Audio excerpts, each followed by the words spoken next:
Hello. Man, it's been a minute. Neck dose. So good to see you, Fred. How are you? How are your projects going? How are things going, Prodigal? So good to see you. What's the update with you? It has been too long. My heavens. How's everyone been? I hope everyone has had an incredible Christmas and holiday season, and we're moving into the New Year's. I hope you're all doing well. By the way, if you hear any extra mouth noises tonight, I apologize. It's because I'm going to be hopped up on cough drops. Because I am a cough monster right now. So, thank you for your patience. I will try to minimize their impact on the microphone. Prodigal! Holy crap! This is my deving time. It can't be disruptive. I mean, provide critical input. Prodigal son, you're amazing. Thank you. Thank you for your support. Absolutely amazing. I hope your dev time goes well. I can't wait to see what new updates are coming. It's been a minute since we've just reached for my glasses instinctively. It's been a minute since we have chatted, and I just can't wait to see what you guys are up to, you and drums. Nectos, so good to see from you. Thank you for hanging out. Let's get a cough and a half. Oh, shoot. My goodness. It's so good to see you all again. My heavens. For all of you hanging out in the shadows, thank you for hanging out in here as well. I have missed this. I have dearly missed this. You know, things have just been crazy recently. Absolutely insane. The good news is that out of the insanity has come a job. It's a short-term contract offer for now, but with the potential to move, and as long as, like, I'm doing my job well and the company is making money, it's guaranteed to progress into full-time benefited employment. So, like, we're taking a huge sigh of relief. It was like a full week and a half of interviewing and insanity, but it's done, and it's a really cool opportunity, and we're just happy to have a paycheck again. Been working on an equipment generator because coming up with 120,000 possible combinations is not healthy unless we automate it. Wow. Worked on Dino Survivors. No kidding. Gonna finish the game soon? Nectos, that's awesome. I can't wait to hear how that goes. Oh, man. Have you told, oh, crap. I'm totally blinking on names. What's his name? Gosh dang it. Sundown. Son of a biscuit. So, you know, you're distanced from the world for a little bit when you're not online. If you mentioned that to Sundown, he would get a big kick out of that. Thank you, Prodigal. Thank you. Thank you so much. That's no joke. We have over thousands of equipment, so it'll be auto-generated. That's wild. So you're going like full like Borderlands style with your Dice Folk, Pokemon, roguelike? Oh, man. Hey, guys, speaking of roguelikes, we're going to be playing Deathless Tales of Old Rus today. It looks rather festive, doesn't it? It's got that color scheme with it. And the sort of Nordic cool color schemes of everything. You'll see, you all will see. Why do I feel like you turned into Mr. Burns when you said that? I have had this key for a long time, and I'm excited to be getting into this now. It's been just way too long since we've been online together. I'm not crazy, you are.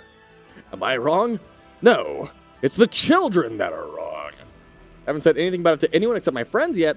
I'm going to post about it and share your work channel when it's done, so maybe Sundown will see it.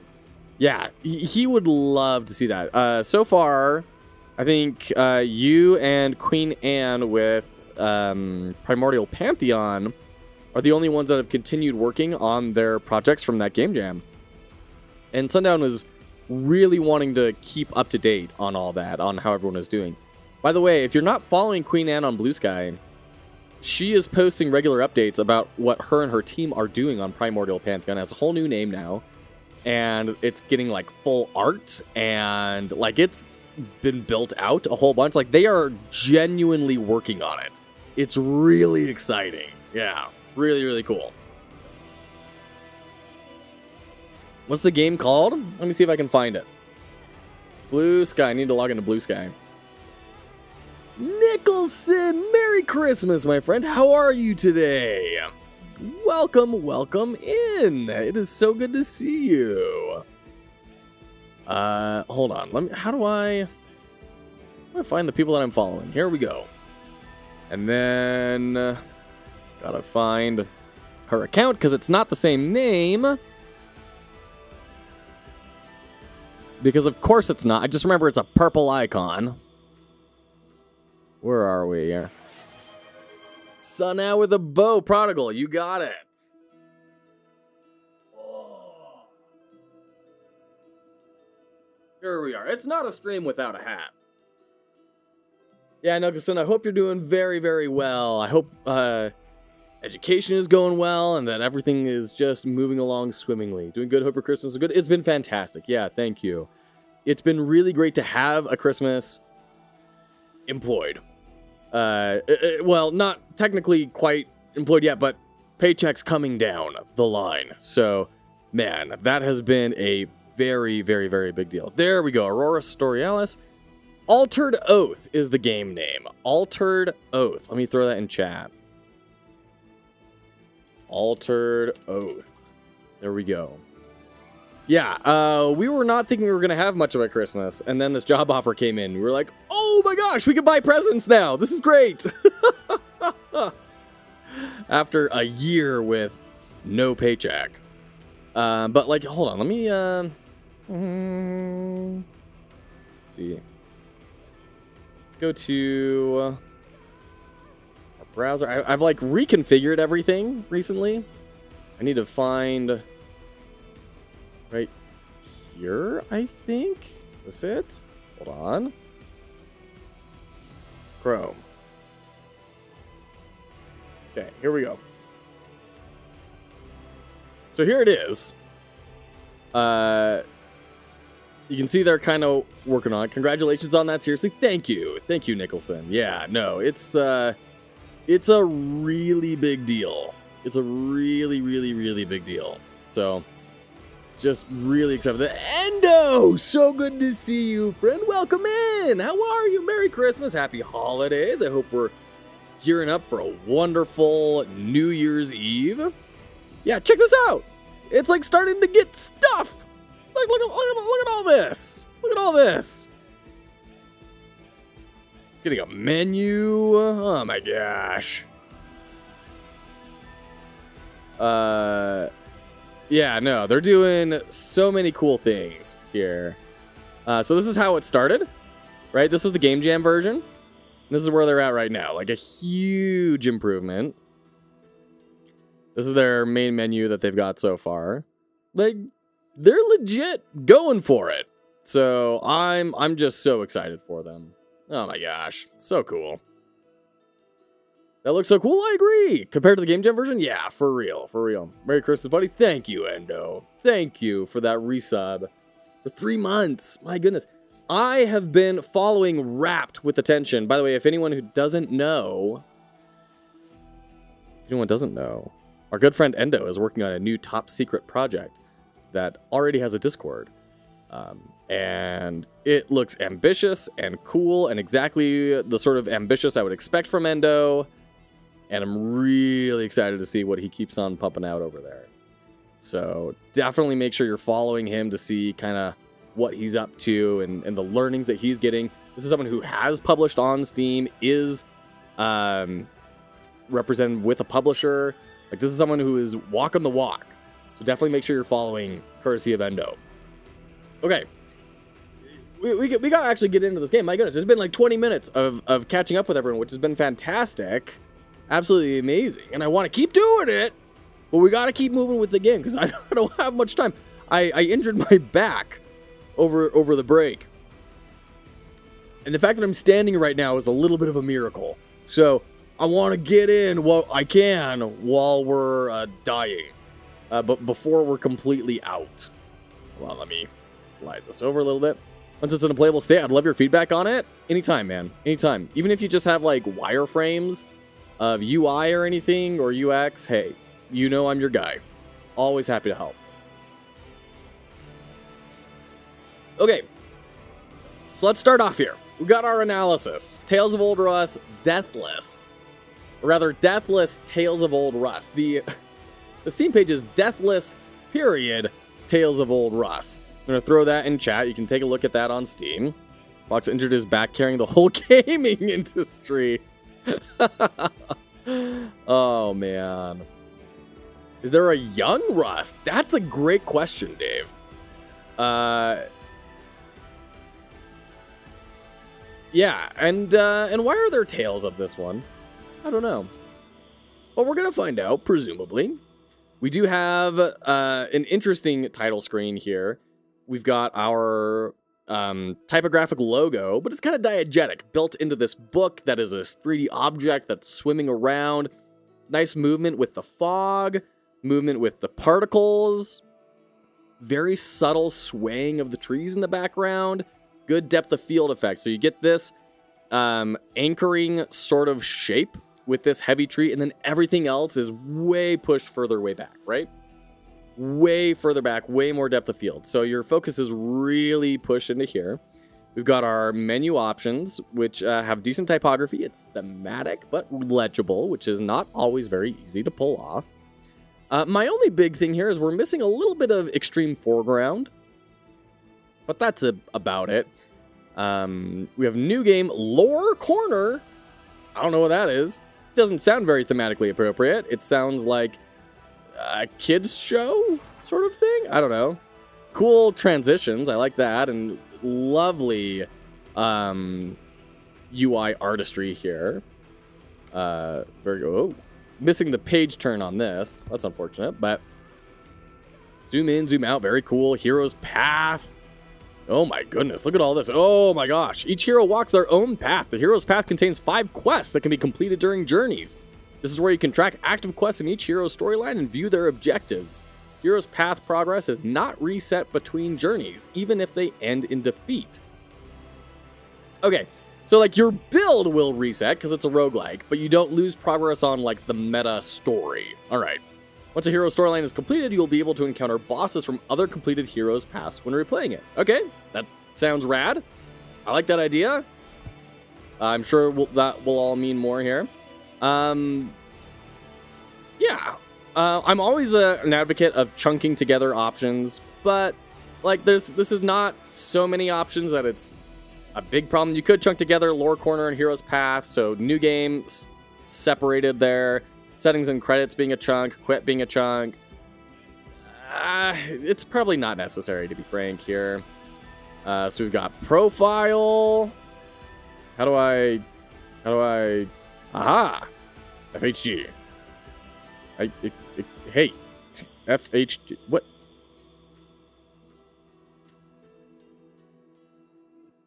Caps lock? What?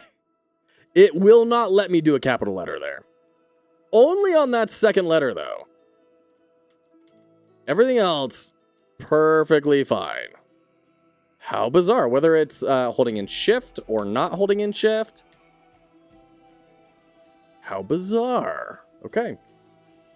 Did someone here make this? No, so this was developers reached out to me through a partnership program on Lurkit. Lurkit? No, Terminals. It was from Terminals. So grateful to developers and their patience while we have gotten this. It's been several months since we have had this key. So I'm really excited to be getting to it. We do have the Discord information and then version information, privacy policy, all that sort of stuff. Nice and tucked away, not calling attention to it, but very discoverable. Tatas! So good to see you, friend. How are you? Happy holidays. Maybe a font thing? I don't know. The settings were nice, by the way, as well. These tabs as bookmarks, you know, that's very legible. It follows Jacob's Law. You expect some sort of different tabs, but then also it just feels very thematic with the book. So well done there. Nicely polished so far. Who shall venture forth? I'm loving this ornate filigree on the pages. I know there's terminology for this, and it's just not coming to mind right now. But happy holidays, man. I'm good. Tired doing night shift right now. Oh, wow. Best of luck, dude. Best of luck. Last I heard, you just barely got, like, your desk set up for you and your partners. Have things progressed along that front? Are you more moved in? Started Yakuza series recently. Nice. That's one of those I've never played. I've never played any of the Yakuzas, but I hear that they're just silly, wild, wacky fun. So we have Varvara, level 0. Prestige represents your renown earned in past journeys and unlocks new cards, rewards, and battle modifiers. Rad. Okay. A renowned hunter of magical artifacts. Of course, she's got a whip. Of course, she's a magical artifact hunter.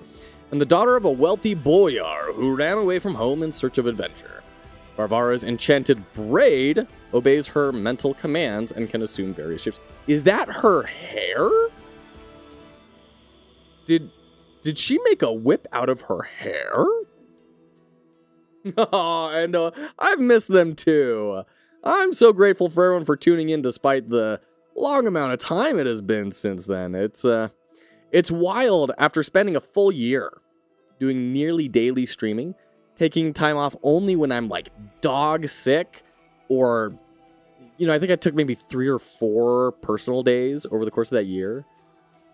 And outside of that, it was blasting the whole way through. It's been wild going from that to not streaming for several weeks. It's been very weird. Yeah. Your friend played through every game? Oh, nice. I whip my hair back and forth.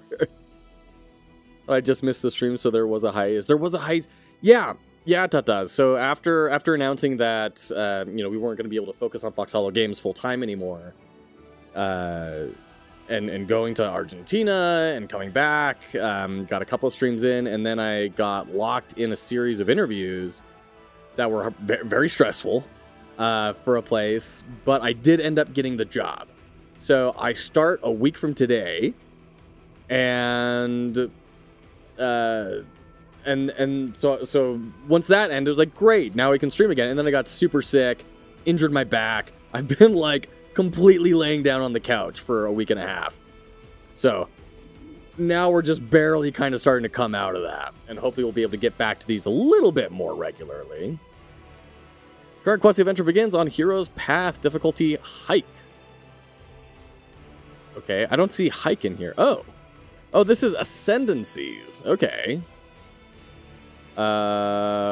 Great. So this is your, like, if you haven't played a card game before, do this. If you've played Slay the Spire a couple of times, play this. Okay, and then there's going to be all these others. Okay, great. Let's go. Fox's pronunciation threw me off, but I know what you did. The path is what should Varvara do now? So we have like a Slay the Spire style map, right? Top, middle, bottom. Do those correspond to these? I wonder. Just, man, I'm really loving the art here. The only thing that I'm noticing on this screen is that we have this gorgeous, rich book, ornate artistry, even down to the natural staining on the pages and little tears here and there. And then we have these weird icons that are like very breaking that style. It's okay. We have a Cap of Invisibility. Draw 1 card when a foe gains Perplexed. Blades, good to see you, my friend. How are you? All right. March onward. Varvara encountered a horde of revenants at the forest's edge. Roaming the area in search of prey, the monsters were approaching a nearby village. Doing all right? How's everyone doing? Very well, thanks. Yeah, we've had a lovely Christmas, and just kind of gearing up for the first day of employment, starting a week from today, and trying to recover from illness and back injuries. So excited to be here today. Finally, I'm at the point where I can kind of do stuff like this now. All right, learning the ropes. Use cards to vanquish your foes. You have a limited number of action points. Sure. This is their cost. Great. We have the intentions. Great. It was fascinating, by the way. I watched a little documentary on the Slay the Spire's creators, like the original designer and programmer and then the artist. And they talked about how they came up with the intention system and how that came out of a lot of user feedback during early access. Really interesting stuff. So OMI analysis, I do. You are right, Blades. Let's get to that next. You're so right. In fact, I told you I was going to get to that today. Or the next stream I told you I would do. And I have not done it. Because it got removed from my stream queue for some reason. So let me, while we are here, I'm going to download StarCraft 2. I'm going to get this up because that's been my big thing that's been well, I mean, aside from all the other stuff preventing me from streaming, this is the thing that has prevented me from actually tackling the analysis on a stream. So, gonna get that downloaded while we're talking. It will be ready for next time. Secrets and lies. The intentions of your foes, right? Yeah. Okay, great. We have our stats down here. We have health. We have armor. Great. Each hero has their own unique relic with a hero-specific effect. Great. Yeah, okay, so we want to perplex people. So we have our hair braided into a whip and a frickin' axe. This gal is a vibe. Perplex, gain Dizzy 1, cannot move at will, achieve active until the next round. Dizzy, damage self at the start of your turn, remove 1 stack when triggered. Okay. So it's... Do you damage yourself equal to the stacks of Dizzy? If you'll look there as well, there's some good information architecture. So they're indenting those tooltips for each sub tooltip. So there's none of this like, oh shoot, how do we have like multiple hover states, right? So you get hover to get a tooltip, and then you need to look at something on that tooltip, and how do you do that? You have to like hold a key to say keep this tooltip and then go. They just display it all, and that's fair. If your game is going to be simple enough that it can like accommodate that, absolutely, that's just great. Documentary is that the game indie game the movie on Netflix? No, this was a YouTube. That it was just I think it was some game news site.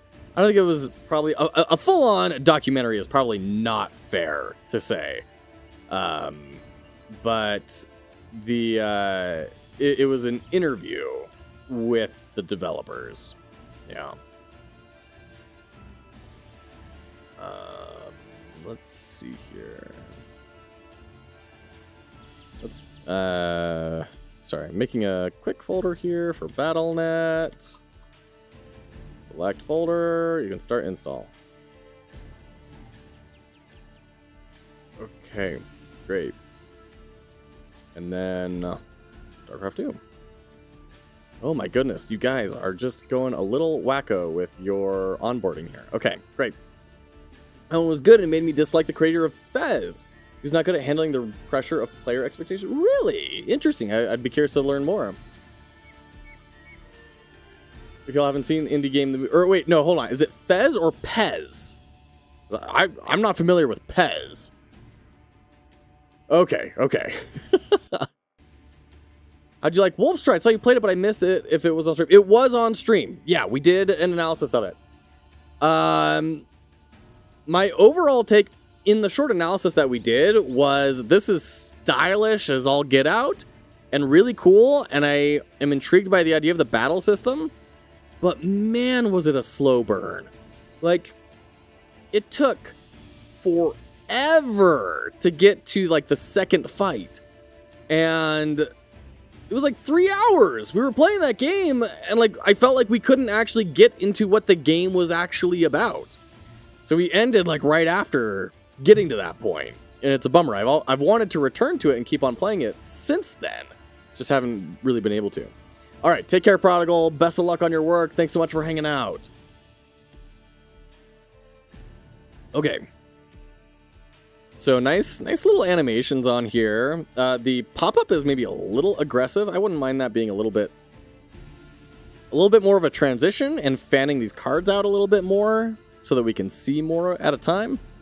Also, the borders feel a little bit plain, considering like it feels like the border is more in line with these icons rather than like the text, the parchmenty sort of look that the rest of this has. It's a little bit strange, and like the backgrounds are weirdly untextured. I don't know. Something about that seems a little dissonant to me compared to like this Drowner and the Bebok? Bebok. Yeah. The Beetly Bookity.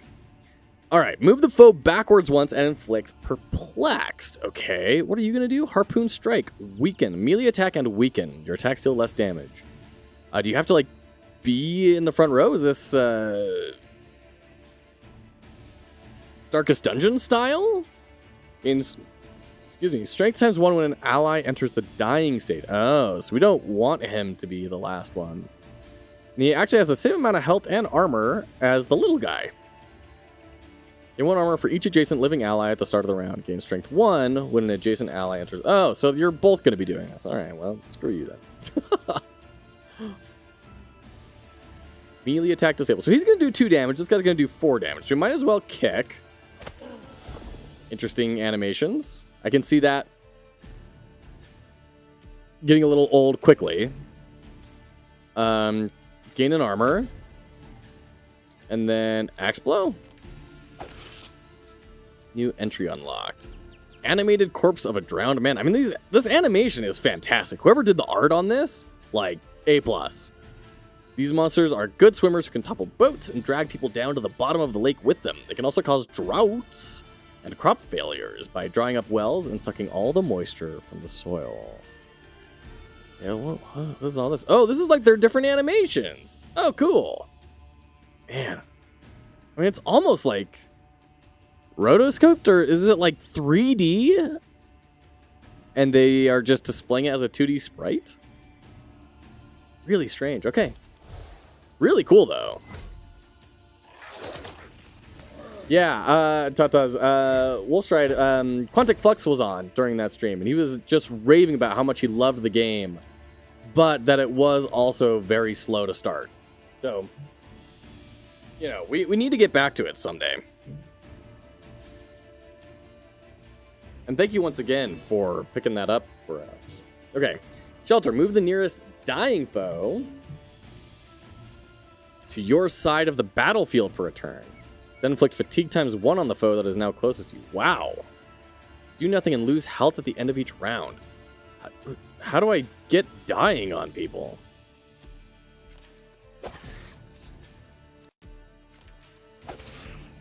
Are you dying now?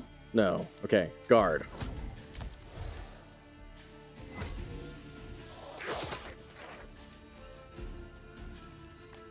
When the draw deck does not have enough cards for you to draw from, you shuffle back in. Sure. Okay.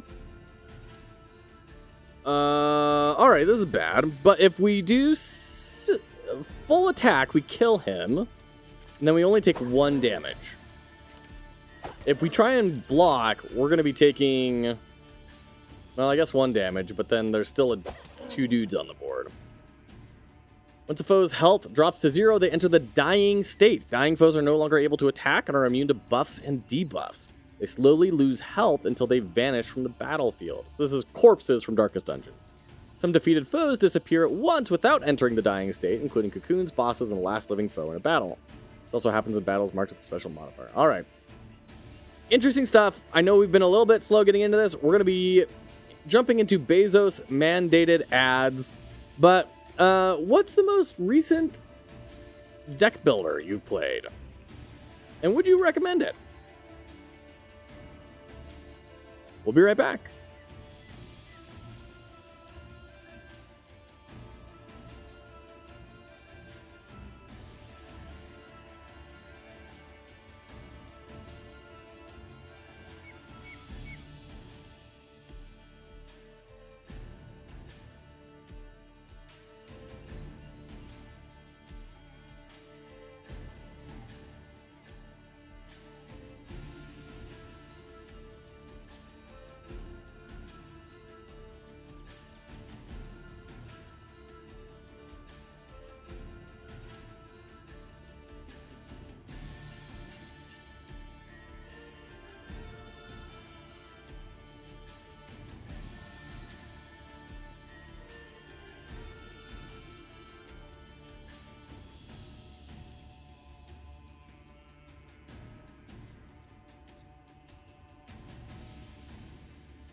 Alright, welcome back, welcome back. Drifter. In all honesty, I played Metal Gear Tactics, which has deck builder elements. Clonic Flux, played that for a good while. I know he really enjoyed it. It was cute. Yeah. Yeah, I know he had a really good time with it. Alright, so we've got our corpse here. Oh, so he's a corpse, so he's not going to move forward and do the melee. Ah, okay, great. So let's go ahead and guard. We're at 3 armor, and we'll just attack. Dead. Great. A young lass who wields a magic braid. Are you Varvara, by any chance? How did you know? Oh, word gets around, you see. 'Twas you I was looking for. I seek a powerful relic born in the land of Rus. 'Tis a precious stone, the Malachite Emerald. I've never heard of it. You have, for it had been lost when the first men still walked this land. No one has yet had the metal to find it. Plot twist, it's just the rock that's in his staff. It's just right there. I can tell you are strong and knowledgeable enough for the task. What use do you have for it? I like that we get keyboard shortcut as well. It's very nice. And if we hold it, yeah, oh, that's so good. That circle that goes when you hold it in. I'd prefer another thing to like tell people, hey, actually hold this in before they hold it in. But that's still really good. Really well done. Legends say that I can cure any malady, no matter how grievous. And well, my days are numbered. The jewel is my only hope. I shall pay you handsomely. A wizard offering payment, eh? How odd. Wizards are notorious cheapskates. Do you know where I might find it? Rumors say it is hidden in a cave to the east. Be careful, though, for that cave is the abode of a monster most venomous. Glad he didn't say poisonous. Each battle has modifiers that can make it easier or more challenging. Rewards obtained for winning a battle are also affected by modifiers. Okay, cool. I like that. Reward modifiers grant an additional reward or strip you of the standard reward. Battle modifiers alter the conditions of the battle, giving an advantage to either the hero or their foes. Okay, cool. So green is reward-based, red is battle-based. Got it. Oh, I like that nice hovering. So we get the subtle kind of pop out here, but then look at the map up above, how it shows you what you are then able to, where you're going to go and what you're going to be doing. Great. Well done. I don't know what all this is. Can I follow the boss's trail? Okay. This is a lot of locked stuff. Honestly, I might just hide these until you unlock the ability and then display them. I don't know that having 4 big lock icons at the top of the screen when a player starts is like all that enticing. And then once again, we have these almost like GameIcons.net style icons, which are just like, I almost wonder, hold on, Game Icons. And there's nothing wrong with using GameIcons.net. They're a really cool resource, but I'm just saying it because it feels so out of place. You know, like it just feels weird and dissonant compared to everything else. Like, come on. Oh, yeah. Come on. Here we go. Professional streamer. Here we go. So, like, this icon here looks incredibly similar. It's not the same because it doesn't have the card like laying on its side. And I guess there's kind of only so many ways you can represent a deck.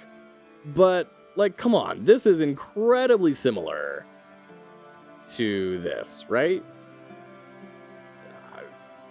Once again, not to say it to decry it in any way. Just to say, like, it feels weird. It feels out of place in comparison to this gorgeousness over here. All right, enough about that. Turn left. Varvara encountered a lone swamper in the impenetrable bog. The enemies are slowly losing their life force. The enemy is losing strength, and yet they refuse to yield. The monsters become enraged at the sight of Varvara. All foes' health is decreased by 20%. Strength is decreased by 1. Grant vigor to a random foe upon playing a skill the first time during each round. Okay. The box roamed the graveyard at the edge of the forest, defiling fresh graves. Varvara can bandage her bleeding wounds before the battle. So that's for healing. Great, we don't need that. 2 Shishko archers were hiding in the cave, waiting for hapless travelers to pass by. The enemies have some useful items in their stash. These enemies will not teach Varvara anything. Okay, no new cards. Okay.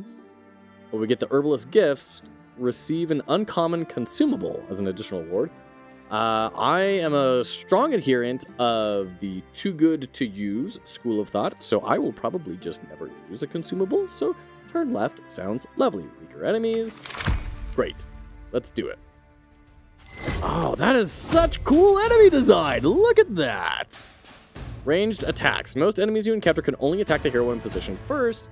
Figure that out, but some opponents can strike from a distance. These foes usually become defenseless when dragged forward. Any damage dealt to a defenseless enemy ignores their armor.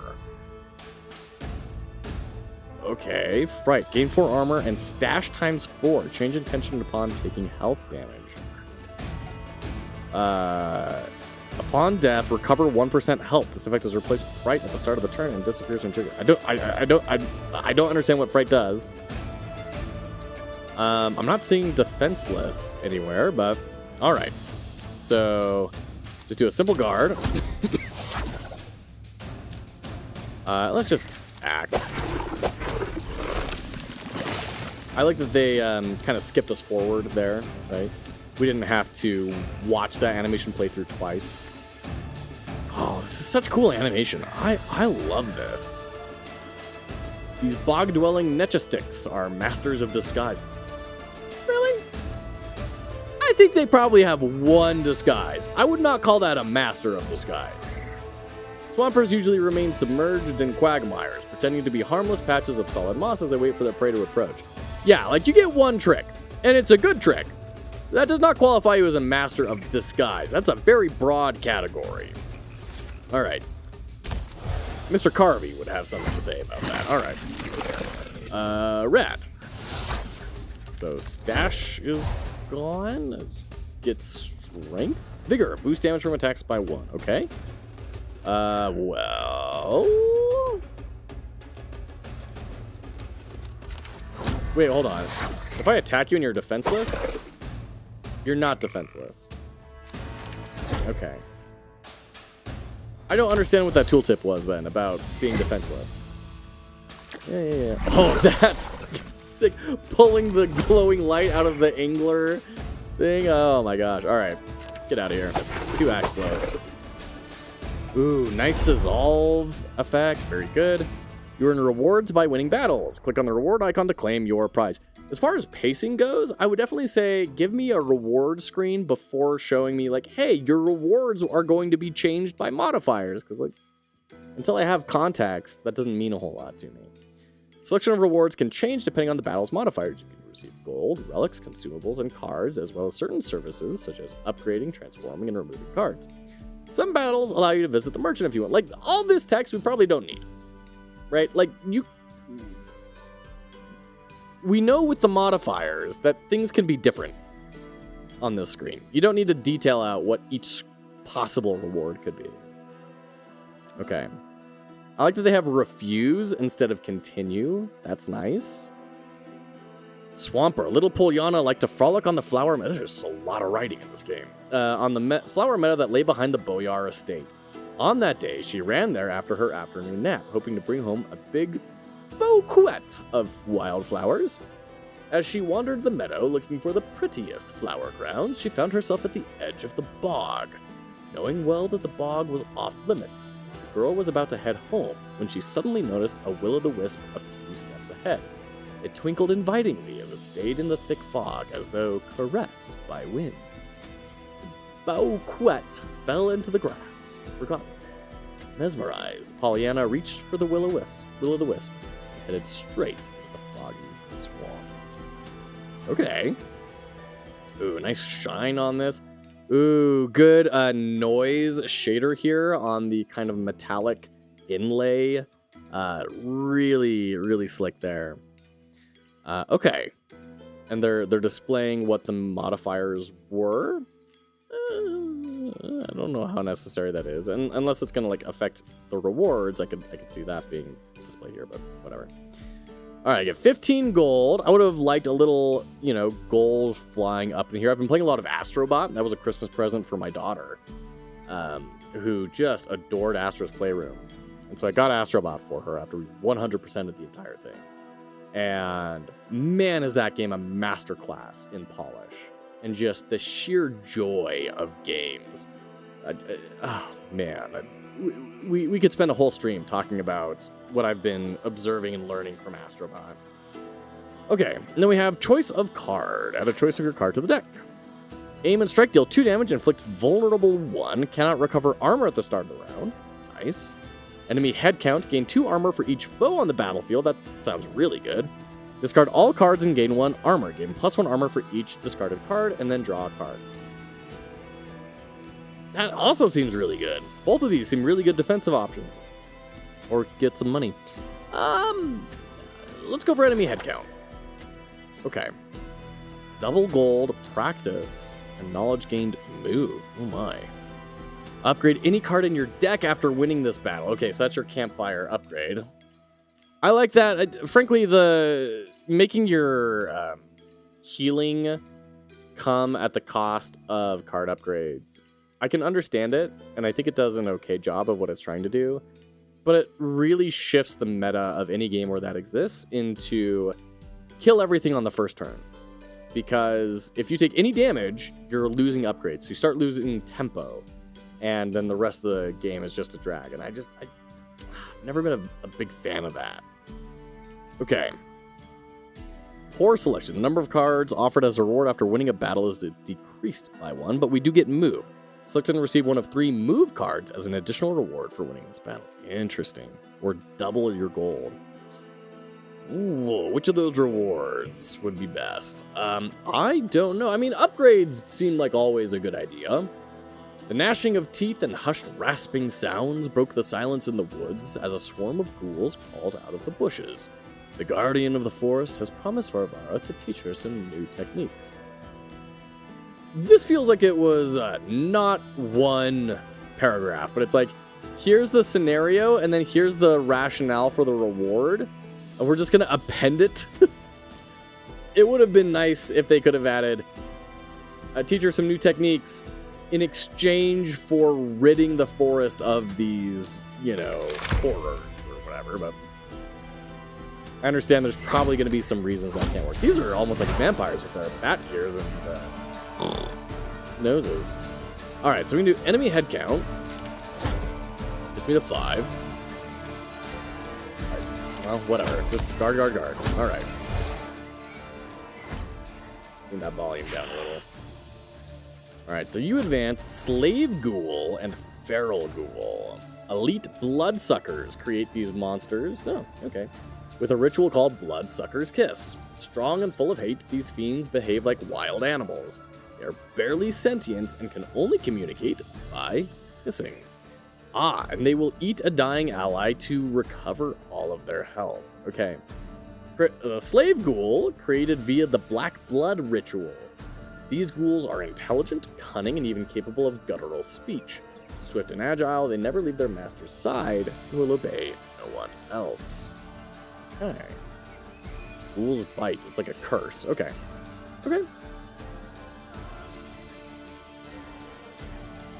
Cool, and they will eat each other.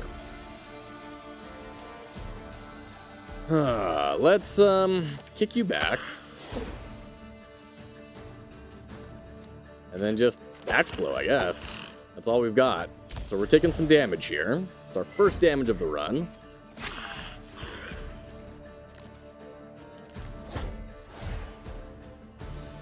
Then we can axe.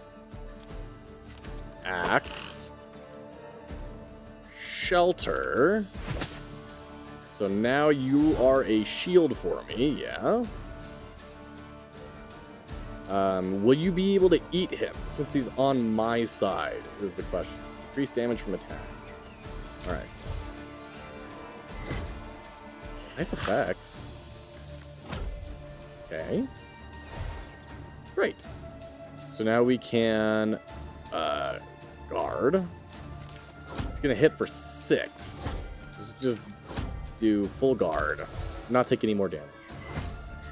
I have learned through sad experience that in these sorts of games, not taking damage is far more important than dealing damage. Well, can't get through his shield, so I mean, whatever. Is fatigue gonna go through the shield? Like, do I have the bad effects? Okay, it doesn't look like it. So they need to deal damage in order to have the additional effects. Okay, when damaging health. I'm glad they clarify when damaging health. A lot of these games will just say like when dealing damage. And then the player has to figure out, I don't know, is dealing damage like just health? Does it include armor? It can be pretty inconsistent too. By the way, we haven't talked about like the UI of this whole thing and like the art. We get our foreground here, which is really great as a diegetic way to kind of house the cards. Then we get our mid-ground, nice movement with the leaves and the wisps. Background, I mean, it's really, really well done. This is a well-created game. I think we can just kill him if we go 3 axe blows here. Okay. Victory! Gold. Yarrow root gains strength times 1. It's a consumable. Yeah. Okay. Can hold up to 3. We can draw a card. Braid Swipe. Deal 2 damage to all foes and inflict fatigue. On all foes? Or... like, that's what I have to imagine it would be, but it's hard to know. But it does cost 2. Focus. Gain 2 armor. Also gain 1 extra mana on the next turn. That sounds bonkers good. All right. Upgrade. What happens if we upgrade? Do I get a preview? Good. So it's just free. Okay. Fair. 1 extra damage. 1 extra armor. Okay. 1 extra armor per foe on the battlefield. Shelter. What does this do? They go to my side of the battlefield for 2 turns. Okay. Which, I mean, that does seem really good. Gain 3 armor, also gain +1 on the next turn. I think we're going to upgrade enemy head count. I mean, that is the biggest impact upgrade, right? Okay, so we've got knowledge gained attack. Select and receive 1 of 3 attacks as an additional reward. But then don't gain the normal reward. Receive an uncommon relic for winning this battle. That sounds fun. Grant vigor to a random foe upon playing a skill. Okay. And then this is random event. Something's going to happen here. What will it be? Light sorcery. All foes gain a random debuff each round. All foes' health is decreased by 20%. But they gain vigor times 2 at the start of the battle. I always like the idea of relics. I'm kind of a relic hound. So we're going to go here. I'm also noticing that pathing doesn't actually seem to matter. Like, they display your path and display these cute little, you know, stamps here. That's nice. But you're not, like, locking yourself out of any of these. You're going to pick from one of these 3 each time. Interesting. Let's march onward. What is this? A changeling? Oh, my. Some foes can perform melee attacks even if they are positioned further away from the hero. This is done via a charge attack, which causes the foe to move all the way forward and attack immediately. Typo there, but that's just fine. So they are both straight up charging. Okay. Well, let's get 6 armor for one card, and then just axe blow. Changeling, crafted through magical means. Changelings are used by witches or monsters to replace the children they kidnap. At first, these creatures seem no different from their peers, but they grow up to be a nuisance to everyone around them. Some changelings are even bold enough to kill. All right. Very spooky.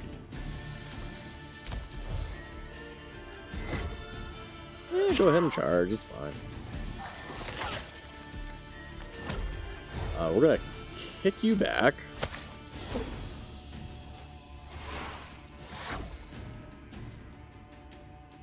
Focus. You're immobilized. Charging attack disabled. Because of perplexed, cannot move at will. Oh, that's great. All right, well, let's throw the axe out then. Get 1 damage on. So next turn, you die. And then we can shelter. Perfect. I love that mechanic. I love getting to interact with the corpses. That is really cool. And then smash and guard. Lime Blossom, so good to see you. How are you? Happy holidays. Merry Christmas. How you doing? What has life been doing for you? By the way, has that guy reached out to you yet? If not, the time has come for me to reach out in some other place. So, you let me know. He seemed pretty keen on the idea. So, I'm sure it's just a holiday busyness thing, but still. Don't like getting left without contact. Destroy all dying foes on the enemy's side of the battlefield. Gain one mana for each foe destroyed. Okay, that sounds pretty cool. We have Wide Slash. Damage all foes by 1 at the start of your turn? Just forever? Every turn? Okay. That sounds good. Great. Agility. Ignore the foe's armor when attacking. Oh, wow. Grappling hook. Move the foe in the back position to the front position and inflict perplexed. I like that. Reduce the cost of a random move card in your hand to 0. We don't really have any move cards. Oh, this is probably what it means by move. Oh, but it's a power, right? This is a boon. So it's probably something that you activate once and then it stays that way forever. That does sound like a really good card, just not a good card right now. And then we can preview the upgrade. Nice. Very cool. All right, let's get grappling hook. Just search my inbox, no mail from him so far. All right, I'll track him down and see if we can reach out. How are things going, Lime? How's your dungeon crawler? how are the pups? I want to hear how everything is going. Consumables. Delete any cards from your deck after winning this. So you get to purge the deck. Nice. That sounds like that may be exactly where we want to go. Huge selection. The number of cards offered as a reward after winning a battle is increased by 1. I mean, that's a bigger selection. I don't know I'd go so far as to say huge game. Swarm of ghouls lay lurking in the bog. A stream can be heard up ahead. It should be perfect for washing off grime and blood after the battle. Varvara has encountered these beasts before. She already knows everything they could possibly teach her. Okay. Oh, there's 4 of them, though. I'm glad I've got my giant frickin' club. All right.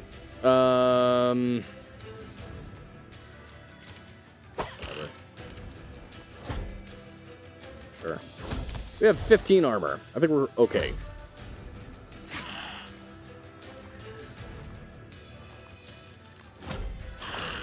All right. So we can grappling hook you, and then smack you again. Oh, and you're dizzy now. So that means you're going to hurt yourself by 1. So I think you're dead at the start of the turn. Let's just armor up, get a mana for next turn. So it takes 1 damage from my club, takes 1 damage from dizzy. Maybe not. There we go. There, he's dead. All right. Grab enemy head count, and then just go smack. Great. It's looking good. 2 enemies down. And then another focus is great. We don't want to move them backwards because we got a 6 damage in the back. And whatever, we'll just do that.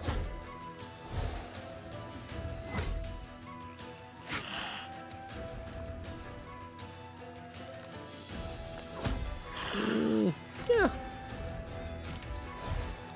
let's get him back in the front. We can smack, and then you're perplexed with the club and everything, so you should be down next turn. We're going to guard. I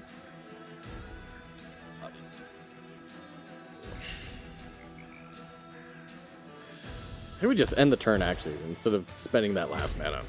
Doggos' rough demo has low play count. Wish lists are stagnant. It's not outside of my expectations.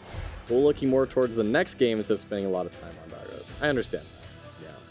I'm sure you've been learning quite a lot during this, though, and not even just in development. This is, what, your 5th game you'll have launched on Steam?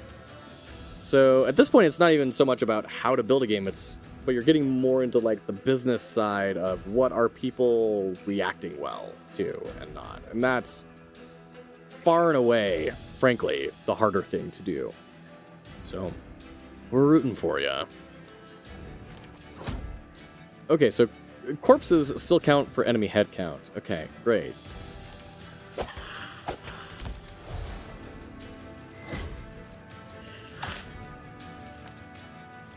And smack.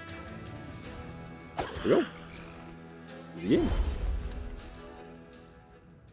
Water Lily. Select and receive one of 3 random skills, except those that cost X. The card's cost is reduced to 0 until the end of the turn. I'm assuming that since this is a consumable, that we'll get it for the rest of the fight, and then it'll reset. Okay, now we can remove a card. All right, we're going to get rid of a guard. We've got some good defensive stuff. We don't need that. And we're going into ads. Thank you, Mr. Bezos. We will be right back. It's your 3rd on Steam. I think I have a lot of things I could be doing. Finishing Doggos, DLC for Chill Seekers, prototyping tactics, or jamming guns. Yeah, absolutely. And that's always the struggle, right? It's less a matter of, especially when you get to that point, less a matter of can I do this, and more a matter of what should I do? Among these many things, which should I do? And that is really difficult.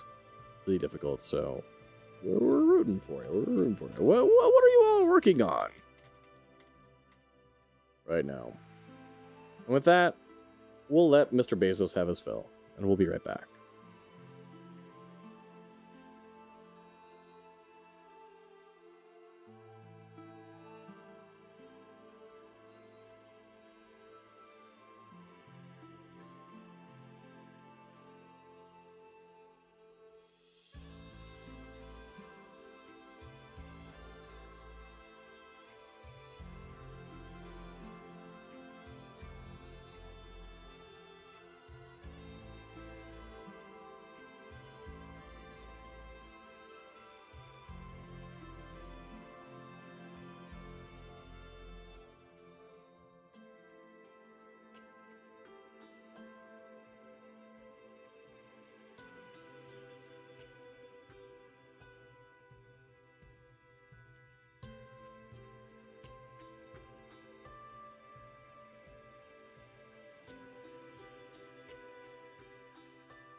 Welcome back. Welcome back.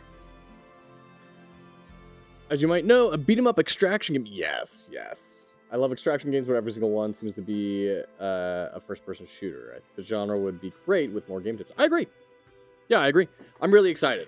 about what you're going to pull out, because I think Extraction is one of those genres that's similar to like incremental games, where we're just starting to approach it, right? Where the bounds of the genre are not firmly defined. There are games that like are those things, and we tend to liken these other games to them. But defining what is or is not this genre is largely unexplored. So I'm really excited for you, Endo. I can't wait to see what you make. All right, let's keep going. I think we're going to do, let's see. Max health 1, increase your max health by 5? Also, you don't need a period after max. Like, max is a word, right? I get that it's short for maximum, but can't play more than 4 cards per turn. That's just fine. Gains Vigor 2 at the start of the battle. I mean, increasing your health by 5, that's more than 10% increase. Upgrading a card is also good. All foes gain a debuff. Health is decreased by 20%. Okay. We'll hardly agree. Everything seems to be Tarkov 2.0, but there's so much more you can do with Extraction. Yeah, absolutely. Let's just go with an upgrade. A horde of bloodsuckers was hiding from the sun deep inside the cave. More ghouls. All right. So we're going to focus and then just Axe Blow. I really want some more offensive cards. Something a little more interesting, at least. We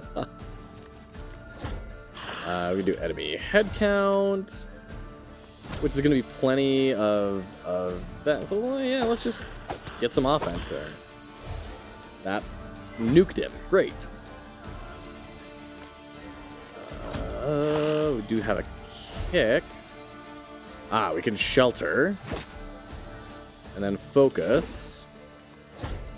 And then guard, I guess. I mean, it doesn't really matter.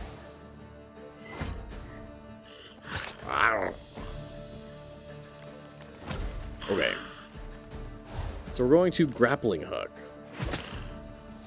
Axe blow. Guard. Yeah.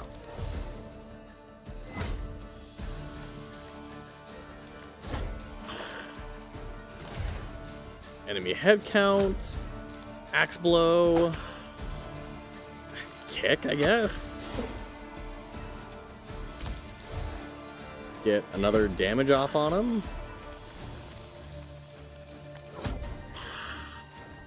And just axe blows. This is I mean, it's a simple system so far, but it's rewarding. You know, it feels good. Oh, can I use any of these? No. Inhuman Shield. Gain fortitude for each dying foe that is moved to your side of the battlefield. That's amazing. That is hilarious. Deal 3 damage to the foe positioned second. If there's only one foe on the battlefield, damage them instead. Sure, I mean, it's 3 damage, right? That's not bad. 5 damage. Yeah, I think that's where we're going.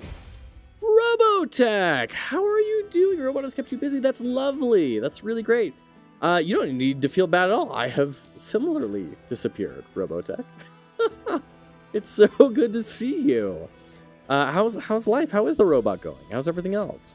I have been out. I've been having a whirlwind of interviews that have kept me very busy. But I did land the position. So that's good. And then I was ready to return to streaming, and then I got super sick, and then I threw my back out. Now I am finally recovering from all those sorts of things. So you have not disappeared. I have disappeared. You've been playing a lot of MTG Arena lately for studying card games. Absolutely love a clever combo. Nice. Very cool, Em. I have heard good things about MTG Arena, but I've always been too hesitant to even look into it at all because of fears of monies. I was good. Robot is kicking my butt trying to build it. I'm sure. I can't even imagine. Hardware is so far beyond my understanding. I can't even imagine how difficult that is. That is so, excuse me, so cool though, Robotech. I got my daughter a Crunchbox subscription for Christmas. And the first thing is like a disc thrower that you build. I'm like, oh, this is so cool. It's going to get her excited to build things. She loves building things, and it's going to be such a big hit. And it's going to be something we can do together, and it's physical. It's not this digital thing. And I showed it to her, and I was so excited on Christmas morning. And when she opened it up, she looked at it and said, okay. And then went and played with all of her other presents. Still early in the run, but I'm hoping to find some card synergies. Yeah, I can see we're starting to see some things with like moving people over, excuse me, over to your side, getting buffs from that, all that. Should definitely check it out if you want to learn Magic for cheap. Okay, I like cheap. That's good. The game's absolutely beautiful, but I think we need to see some nutty cards. Yeah, I agree. And I'm going through this really slowly. Really slowly chatting with everyone and doing analysis and everything. Am I sharing your work on Discord? Absolutely. You don't even need to ask. That's what it's there for. Karzes, so good to see you, friend. How are you? She filled a clean bowl with fresh water from the well, sprinkled it with some nettle pollen, and carefully placed a small willow twig on the surface. Take me to where my heart is pulled. Show me the way to my missing friend. The bowl got hot in her hands. She is long. Listen, I'd love to read this. Genuinely, I would. But we kind of need to get moving. Back is starting to get pained. I want to get through at least one run before we call it a night. Throw my back out like 3 times a year. I've started to wear a back brace when I feel like coming. That's good. The only thing that's really worked for me is steroid shots. But I don't have insurance right now, so we're definitely not doing that. But exercise not only keeps it away, but improves the recovery time. So the first day that it went out was deeply painful. Really, truly horrendously painful. I couldn't walk upstairs. I needed Wife Quest behind me, arms around my waist, lifting me up and providing support. And that was truly awful. But then the next day, I started doing like literally thousands of crunches, and it like reminded my body, oh crap, we have abdominal muscles, not just back muscles. And now things are like, I can do things for short amounts of time, which is great. Sounds familiar, yeah. Haven't tried it. It's kind of a miracle for me. We have to drive like 30 minutes out to get to it. It's the only place that does it is this tiny little place way far away. But it is, it's like an epidural. So they inject a big flood of steroids directly into your spinal column. But after like a few hours of being pretty dang numb, all of a sudden I have no pain. Like it's incredible. It's really good. I've only had to do it a few times, but the times that I've done it is awesome. Robotech, this is incredible. Look at all this. Are these 3D printed? Is that FDM printed? Holy crap. That is wild. Are you designing the parts yourself as well, or is this like from a kit you've assembled online? It is 3D printed. Wow. Super cool. Thank you for sharing. Healing? We don't really need any healing.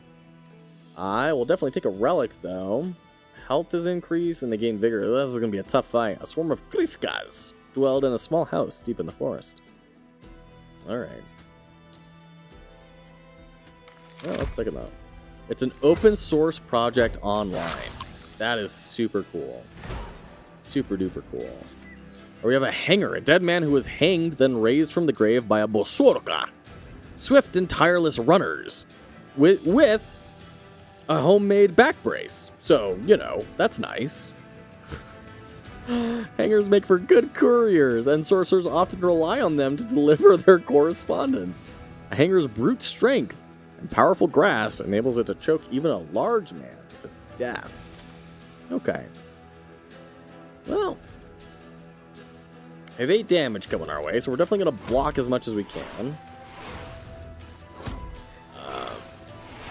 Good night. And then the axe blows are just not going to accomplish anything, but whatever.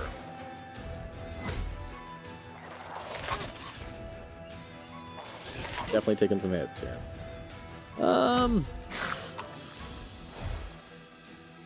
Let's get a skill. Roundhouse. Move the foe to the back position. Inflict perplexed and vulnerable. That sounds good. Well, let's get that. Let's move the earth around a little bit, you know? There we go. Get pushed back. Evasion. Ignore health loss from attacks. It's exactly what it sounds like. Gain evasion ×1 when the hero plays a skill. Active until the end of the battle. Oof. But evasion goes away at the end of the turn. Okay, so we're gonna focus. Oh man. And then axe blows. I really wanted to use the braid whip. That would have killed this thing, but it has evasion. So it would have just completely missed. Brutal. Yeah, we're taking some hits here. This is no good. This is not good. Lost breath. Oh shoot. This is a rough fight. Spectral and unplayable. Okay. Sheesh. What a turn. Yeah. I mean, enemy head count. Sure, whatever.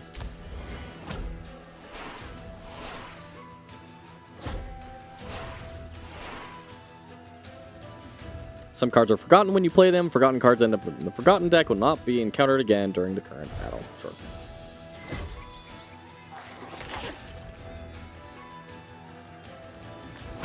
Okay. So we can do Braid Whip here. Kill this little meanie. Axe Blow. Focus. To give us some more mana next turn. That was a very good turn. We needed a turn like that. Okay. Let's just kick. And then axe blow twice. Oh, crap. Has evasion now. Alright. Move. Oh, boy. This is not good. This is not good at all. Well, son of a biscuit.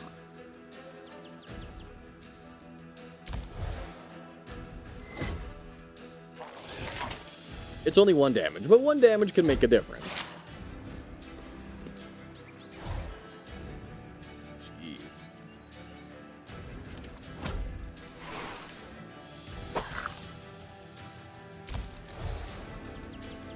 Yeah, we're definitely offense starved right now. Braid Whip. There we go. 5 damage. Victory. 20 gold. Crystal Teardrop. This is our relic. Upon receiving a card into your deck, increase max health by 1. Okay, so we're going to go for Fat Deck.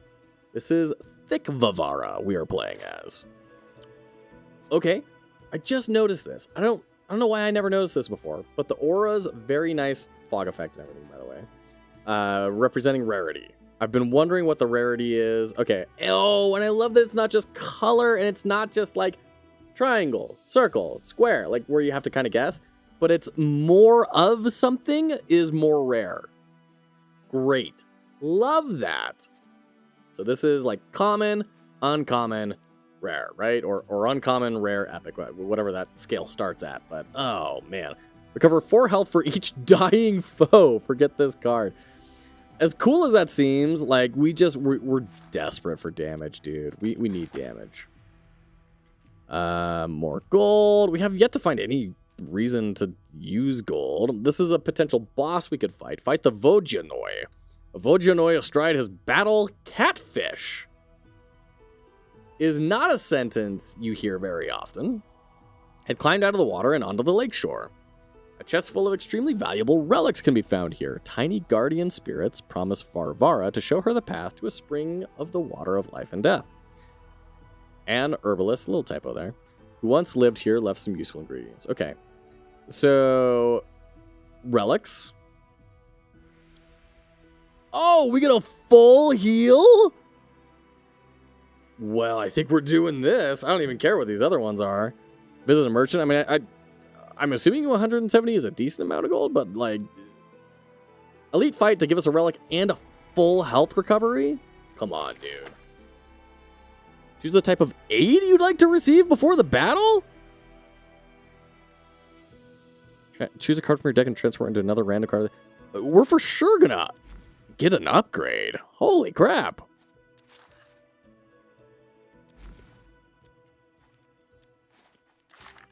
I mean, 7 damage for 2 mana is kind of bonkers. Masters of lakes and rivers, Vojanois guard their domain while watching over Rusalkas and Beraginhas. Cruel and ill-tempered, Vojanois often take their frustrations out on their underlings. Okay, so you're going to deal damage once or twice. Or summon a Rusalka. Grant strength to all water allies. So he's going to scale. We don't want him to scale. These malevolent Maras, Bohinkas, are expert kidnappers and extremely dangerous to children. Yikes, that's disturbing. The log wrapped up in a... Oh, man. Bohinkas tend to live in forests where there is water or a swamp nearby. Deeply disturbing. Deal melee damage, add hindrance to the drawback. Okay. That's terrible. You have to spend a mana to forget it. Ugh. It has ranged attack, so we can try and pull it forward. Always within reach. Change your attention to ranged attack when removed from the front position. Okay. So we really want to get her in the front.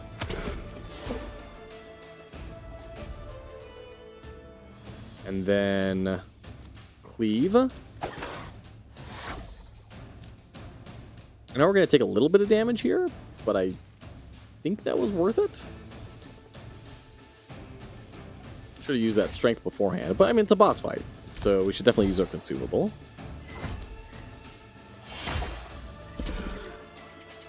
Once again, we do get a full heal after this. All right. Braid Whip. Axe Blow. And then I kind of want to just let this ride. We're just going to shield up. Because he's going to deal 8 damage to me. If he moves forward.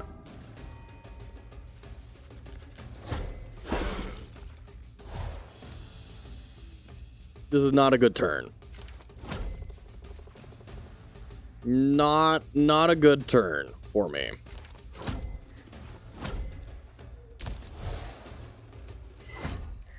Ouch.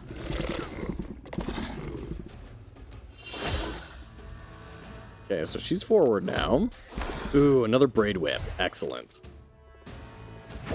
And then Axe Blow? Can that kill her? That will kill her. Good. Oh, that's right. The corpse is behind, so he wouldn't have moved before. Gosh, dang it. Sometimes I astound myself with how good I am at thinking. All right, we're going to shelter. Bring her in front.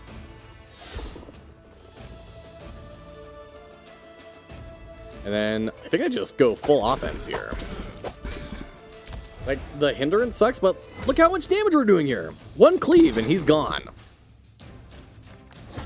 Of course, we get a terrible hand. Ouch. I guess I could have gone for perplexed.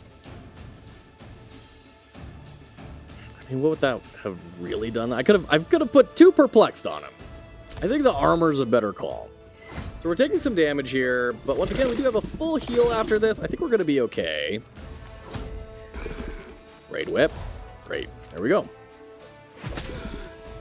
Get out of here. All right. 100 gold. A full heal. Ooh. Achievement. Still Waters defeat the Vojanoi. Choice of card. Ooh. All epic cards. Scramble, damage all foes. Gonna be close, but you got it? Yeah. We got it. Damage all foes by an amount equal to the number of foes on the battlefield. Okay. Inflict dizzy on all foes. This card is constant. Not affected by buffs or debuffs. Okay, so you can't, like, do a full strength build and then go in. Prosto, good to see you, friend. Excuse me. How are you? Vengeance deals 7 damage for 5 mana. Reduce the cost by 1 until the end of the battle every time you lose health. Oh, man. Can I re-roll? These all seem terrible. Let's get Scramble, I guess. Sure. Select a relic. Gain a mana at the start of the turn. Shuffle discarded cards back into the draw deck at the start of each turn. That sounds really cool. These are legendary relics. Draw +2 cards at the start of your turn. Gain Confused at the start of the battle. Ah, so this is Snecko. Okay. Upon receiving, transform and upgrade 4 cards of your choice. That also sounds really good. I mean, I think just like the standard move is Grimoire, right? Like, get more mana. I'm glad to hear you're alive, Brosto. Glad to hear you're alive. So this is Deathless, Tales of Old Rus. You can find it pinned in chat. This is a roguelike deck builder that I was sent a key for several months ago. Finally getting around to it. Thank you for the patience of the developers. Defeat the first boss as soon as they show up. Cannot be unlocked on Cakewalk. Fearless. All right. So we're doing an analysis of this. This is not someone in the community. It's a developer that sent the key my way. Yeah. To complete your current quest objective, win the battle marked with a special icon. For some quests, winning more than one battle may be required. Oh, okay. Great. Well, sounds like we're doing this one. So we're going to upgrade. We don't get any gold. And they have more health. A basilisk has made this dark cave its lair. But, I mean, you can see just how stunning this is. I mean, even just the animation work is phenomenal. Okay. Braid Whip. Focus.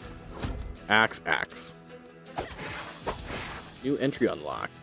A monster that hoards valuable treasure in its cave. Its gaze can turn a person into living rock, which the basilisk can then subsist on for a long time. Okay. End turn. I mean, I'm liking this. If nothing else, it is a Slay the Spire-like that is just very refreshing in terms of theming, art, and some new mechanics. I think there is going to be more to it than that. But even if it were just simply that, I think it would be pretty good. It is, let's see, what's its cost right now? It is $25 normally, is on sale right now, down to $20. So, is this worth 20 bucks? Honestly, it wouldn't surprise me, depending on how much content is in this. This is one of 4 heroes, and how long the unlocks take, and the questing system and everything. Like, it wouldn't surprise me if that would get you more than 20 hours of gameplay pretty easily, right?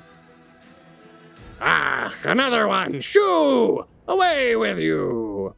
Even so, game looks good. I'll leave you here. Don't want to watch it. Hope you understand why. Okay. Sounds good. I don't understand why, but no worries at all. I hope you have a great day, Brostol. And glad to hear you're still alive. Hope things are looking better and better and better for you. Rawr! There. Want some candy? So you know what's what, do you? Has anyone else been here recently? Yes, those wretched Coods trampled all around the place, they did. The Coods, you say? What would they be doing here? One of them turned into a human. He tried to trick me. I love that there's this like sort of fairy tale-ness to it, right? It's not. I mean, I'm a classic fantasy goober. I love classic fantasy. Give me an orc and a kobold, and I'm gonna be happy. But like, the fact that it's even fairy tale in the sense of like they're trying to trick each other, that is so fairy tale. I love that. That's right. Coods can transform into humans as well. Can't be too careful with those creeps around. There was a chest with a map hidden inside. They took the map and left the chest here. You'd better hurry. That map must show the way to find the Malachite Emerald. I need to catch those Coods. Victory, Flesh and Jewel. Fragments of something more. Just before Varvara got there, a group of Coods had left the cave with a map showing the location of the magic jewel. In order to find the emerald, she would have to defeat a dozen Coods and recover the map. So no money. We do have a consumable. Gain thorns. Strike back when attacked. Remove 1 stack at the start of the turn. Great. New card. Deal 2 damage and inflict vulnerable. Cannot recover armor at the start of the round. I mean, that's pretty good. Decoy is also really good. I think we go with Decoy. And then do we upgrade Decoy? For free? It's a 0-cost card. I think so. If that becomes a 0-cost card, that becomes every time we draw it, we will play it. Even if it's at like the very end of our hand, we are going to be playing Decoy. That is guaranteed value whenever it comes up. Okay. So, I mean, here's a quest. So we have to do this one. Sweet Dreams. Transform any card in your deck into another random card of the same type after winning this battle. I like the redistribution from the classic Campfire from Slay the Spire, distributing that across everything. Slay the Spire, to me, really felt like a game that was defined by its campfires in a lot of ways. Like, so much of the strategy revolved around campfires. I love not having to worry about that, and I can just take things as they come a little bit more. I don't have to plan out the entire route at the very beginning. All right, a group of Coods was hiding in the tall sheaves of wheat. Ooh, look at these guys. Hoka, sneaky, conniving Coods. They often hang around crossroads near villages so they can trick people into signing away their souls with a contract. Okay. Wait. What here? Kegra. Low-ranked Coods under the command of Triudas.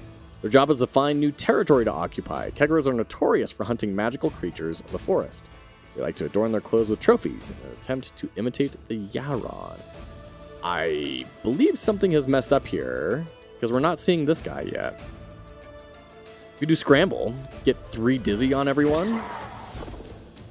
Seems good.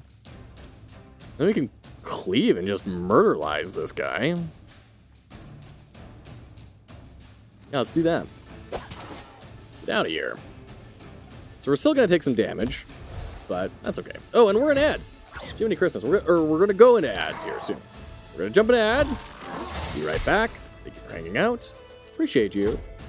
And what's your favorite fairy tale? And gosh, I don't even know what mine is. I need to think about that for a quick sec. We'll be back. Mothman, so good to see you. Twitch didn't notify you? Riots. Riot immediately. Take to the streets. Mothman, it's so good to see you, my friend. I hope you've been doing well. I can't wait to hear what's been going on in your life. And we'll be right back once Bezos has glutted himself.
Sounds good, Prodigal. Thanks so much for hanging out. Best of luck. Thank you for being an inspiration to me about getting to the gym.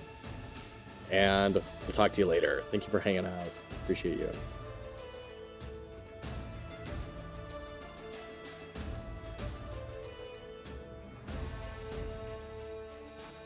Dang, dude. 17 pounds in 3 months?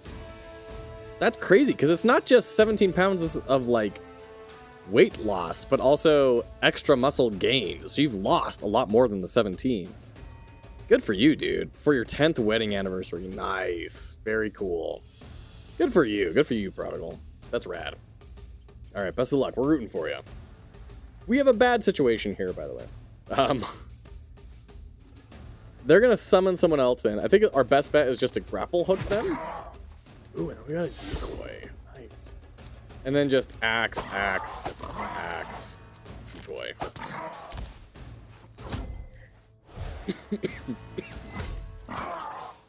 Alright, so is what you summon in going to be a minion?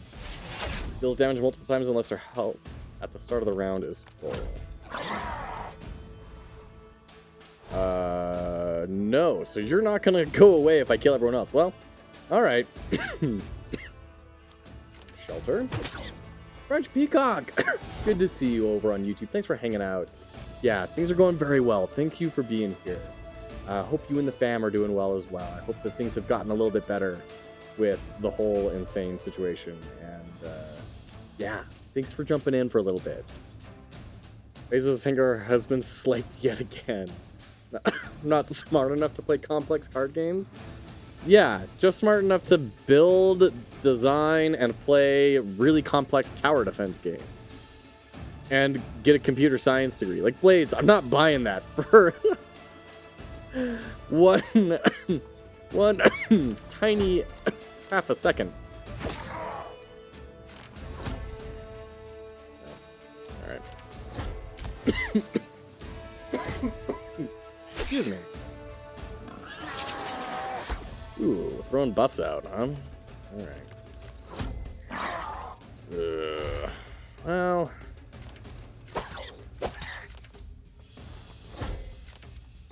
Sure, let's just play everything. Mothman, thank you so much for the lurk. Have a great rest. Appreciate you. That's another one of these guys. Jeez. You suck, by the way, Kegra. Can you just die, kindly? Grappling hook. Axe blow. Raid whip. You have dismay? What was that? Stupid. Gain dismay when the hero plays a non-attack card. Ignore armor when taking damage. Remove when this hero plays an attack card. That's hilarious. Focus, I guess, and then decoy. I mean, none of this really matters.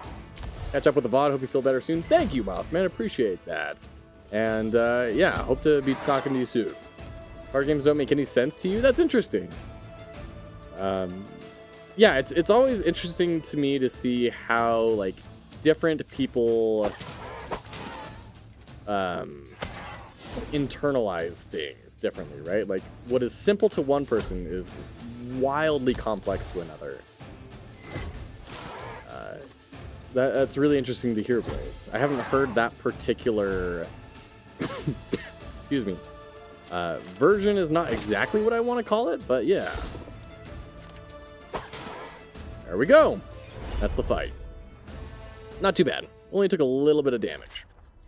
Scavenged armor. Gain 3 armor for each dying foe on the battlefield. That's hilarious. Started to deal 3 damage. Double the damage of the target is at full health and always draws on the first turn of battle. That's really cool. Choose one of 3 random move cards and then forget this card.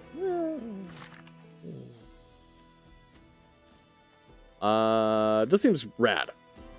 6 damage on the first turn, guaranteed. That sounds great. We can transform a card. Let's transform an Axe Blow. Oh, we're doing slot style. Okay. That's another thing is, like, this is cool, right? I can't imagine anyone is actually doing this intentionally to hit confirm on a card they actually want. But you could also replace this with a slot machine. You could replace it with bingo. You could do all sorts of cool things to spice stuff up, right? Also, love the particles and everything. Just bringing a little bit of life into all these screens. Tried playing Yu-Gi-Oh! And Hearthstone. Oh, well, there's your problem. As soon as I get out of the tutorial, I just lose every game. You're playing competitive games, dude. Yu-Gi-Oh! Especially. That game is notorious for having, like, turn 1 death combos everywhere. Like, that's the competitive scene. Aim and strike. Deal 2 damage and inflict vulnerable times 1. Sure. Like, play Slay the Spire or something. Play this. Play, gosh, what are the... some other ones. I've got a ton of them. Deck builder. Roguelike deck builder. What we got? Across the Obelisk. Alina of the Arena. Friggin' Balatro, you know? Ballionaire. These are all good intros to the concept. Corpseman, which we didn't get to play very much of, but I really want to get back into it. It doesn't work on my Steam Deck for some reason. I've been waiting for them to keep on releasing more things, and hopefully that will amend it. There's so many good deck... Duck and Roll.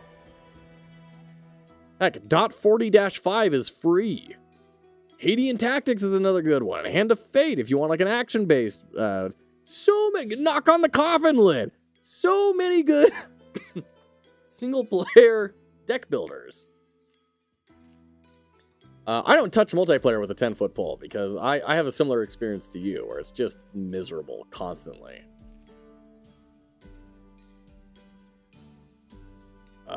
Okay. Max health, herbalist gift, and a random event. I think I want to do a store. A group of bandits had set up an ambush at the edge of the unplowed field. Great.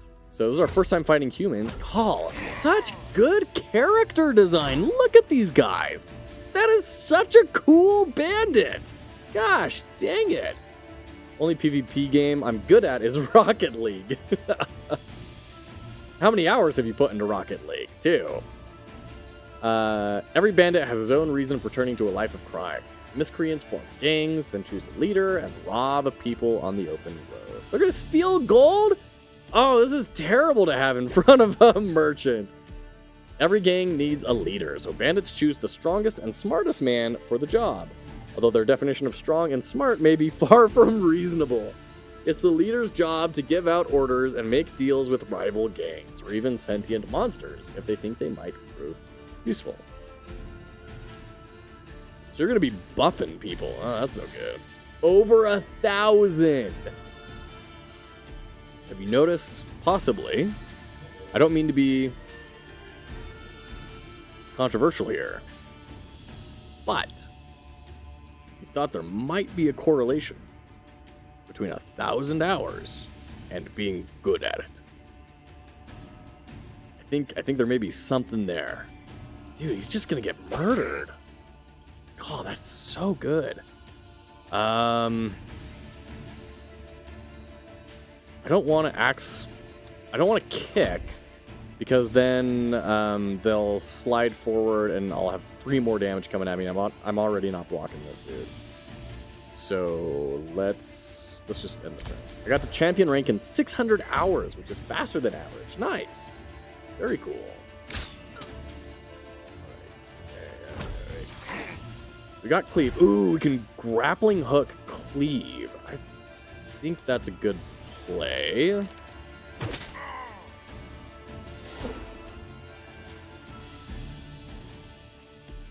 6 plus 7. That'll kill him.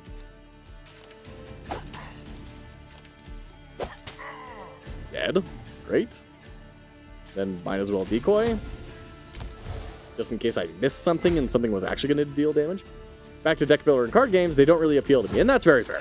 That's very fair. But I mean, God, look at this. Isn't this gorgeous? Holy crap. This initiative card is so good. Holy crap. I hear you. There are a ton of games that really don't appeal to me, like, and things that have become deeply popular with the majority of gamers nowadays, like automation games, like Factorio and stuff.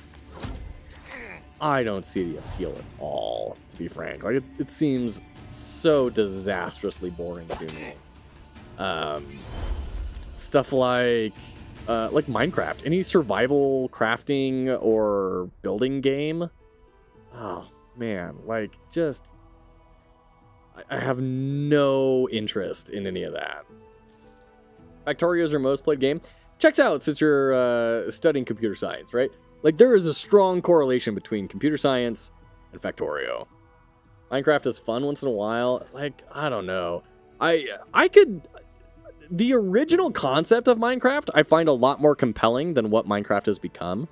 But even still, it is very much so a wiki game, right? Like, you can't just, like, jump into Minecraft and expect to kind of understand what to do and play and have a good time. Like, you really need to be looking things up on the wiki if you don't want to be bashing your head against a wall constantly for a ton of time. It's rough. I don't know. Excuse me. Let's get buying time. That sounds good. And this is the merchant. Okay. A lot here. I get that this kind of forms a shape, but because the cards are so close to the relics and the consumables, it feels like this is all one row, right? Like there's just not a lot of good, in my opinion, good information architecture in this page. If we take this to Figma, I don't like that gaming in general has moved to competitive and PvP realm. I mean, a lot of things have, because it's where money is, right? It's where you can monetize things incredibly heavily and retain people for a long period of time. So it's a big money maker. That's why that exists. But like indie gaming, as you know, is really not like that at all. Hold on, I need to get this to reload here. Oh, it logged me out. That's the problem.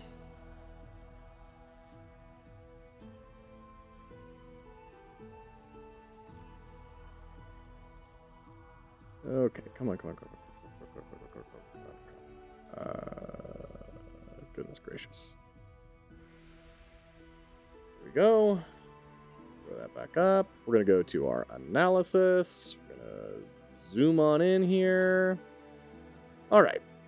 So we have the screen, right? Here's my contention. The space between these two things is 4 pixels. That's not enough.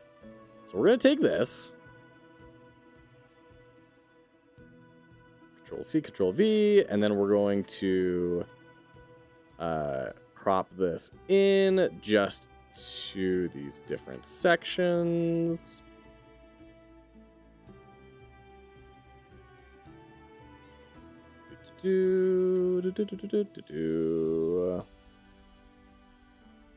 Okay. Drag these down. We're gonna knock these all out and replace it with just a standard color. Okay. We need to slide this up so we have the relics present there. Okay. There. And there. Even just sliding this a little bit over instantly makes it more legible, right? Between these two, this is clearly a little bit better. Now, we can improve on this, right? We can shrink this in, slide it over more. Hold on. Before we do that, let me copy all this. It's always good to show iterations. Crop this in, paste it, drag this up. Okay. So we're going to bring it in line with the other stuff, right?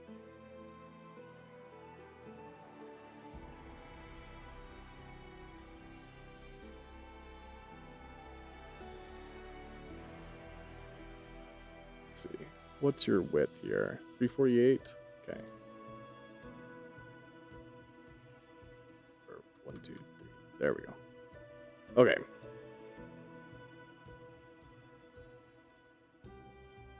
Bring these in line with here, I feel, is going to help that. And then we can also take that. All right, and then bring this up. Wipe that out, and then say cards. Now, it could be that they have some sort of, like, design reason that, excuse me, that they're not calling it cards. I don't know.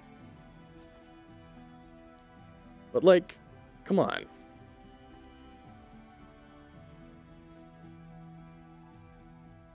Right?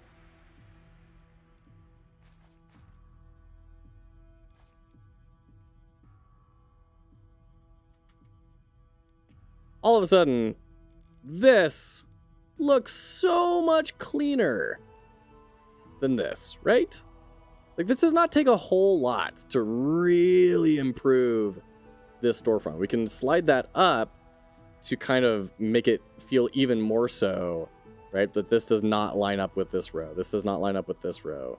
But it still creates that nice sort of visual shape of that square that we're looking for, right? So there you go. There's some UI rework there. All right, sounds good, Blades. Best of luck.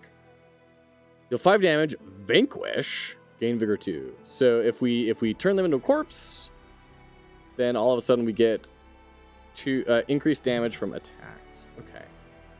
Hiding. Inflict dizzy ×1 on the foe upon playing a base attack card. Oh. Interesting. That seems good. Inflict perplexed on all foes?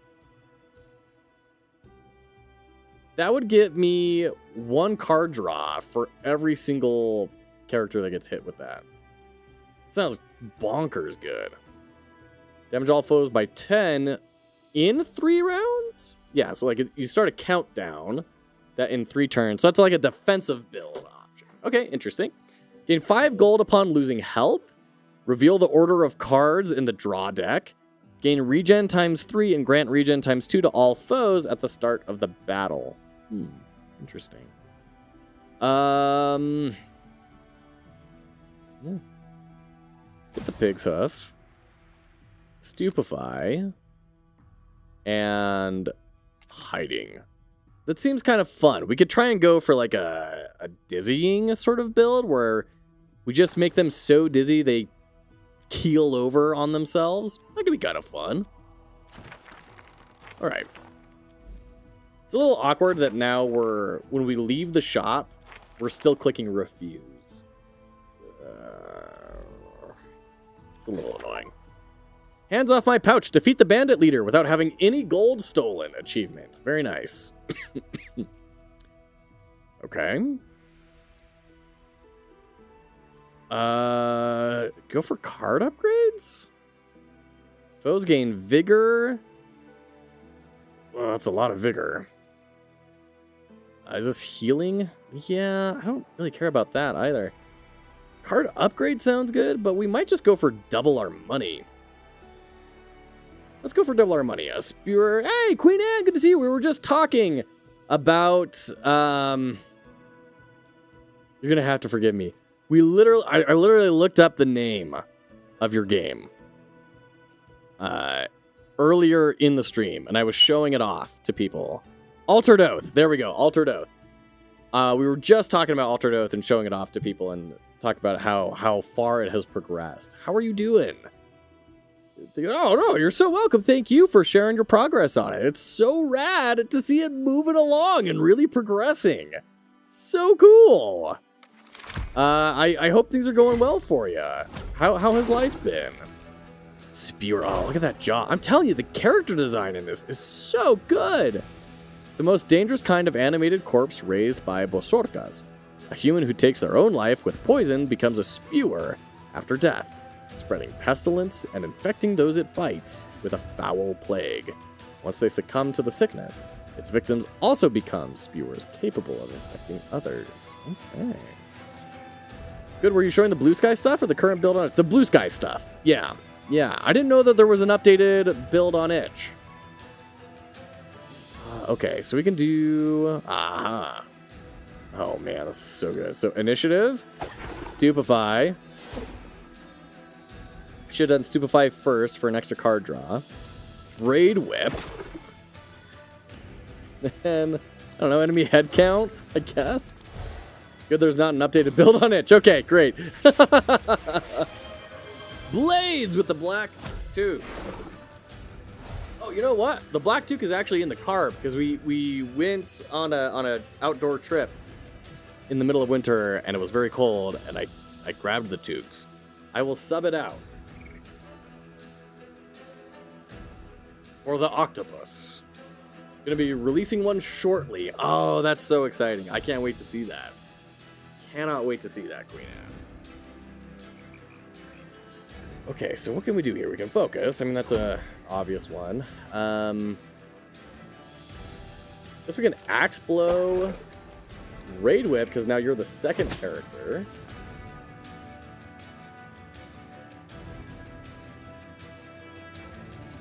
And then whatever guard. Yeah, please share that in the Share Your Work channel once you get a demo up, because I know there's a ton of people that would love to see it. Sundown would love to see it. I've been keeping him up to date on how things have been progressing, and he's really excited. So please keep us in the loop as things progress. Voice of card. Merciless. Deal 1 damage without spending vigor. Gain a stack of vigor for each perplexed foe. Okay, that sounds good. Damage all foes by 2 damage, ignoring their armor. That also seems really good. Let's go Merciless. We can get a move card. We don't really need healing. Rare relic. Followed by his undead horde, a dark wizard was fast approaching the village when Varvara crossed his path. Okay. So we're going to be getting extra vigor, and they have more health, but I want to go for it. So grateful for the support. I'll be sure to ping that channel once it's up. Absolutely. Oh, we do have some new ones. A sorcerer. Oh, look at this guy. He's just like, ooh. Yes, young one. Come to the dark side. I don't know what that voice was. These malevolent warlocks typically live far from human settlements. Sorcerers spend most of their time mastering the dark arts and bending nature to their will. So all living things wilt and wither in the vicinity of their ramshackle huts. All right. Skeletons, animated skeletons with rotten flesh still clinging to their bones, and the magical Tanat's fire burning inside their skulls. Devoid of any senses or capacity for thought, they blindly follow the orders of the sorcerer who raised them. All right. Animations are cool. The animations are very cool, and it's just stunning. I mean, this is such a well-made game visually, and I'm starting to get to the point where the cards are also fun. Do a Braid Whip here, 5 damage. Oh man, we don't have our Perplexed card though. That's a bummer. Well, let's just start wailing on this dude a little bit.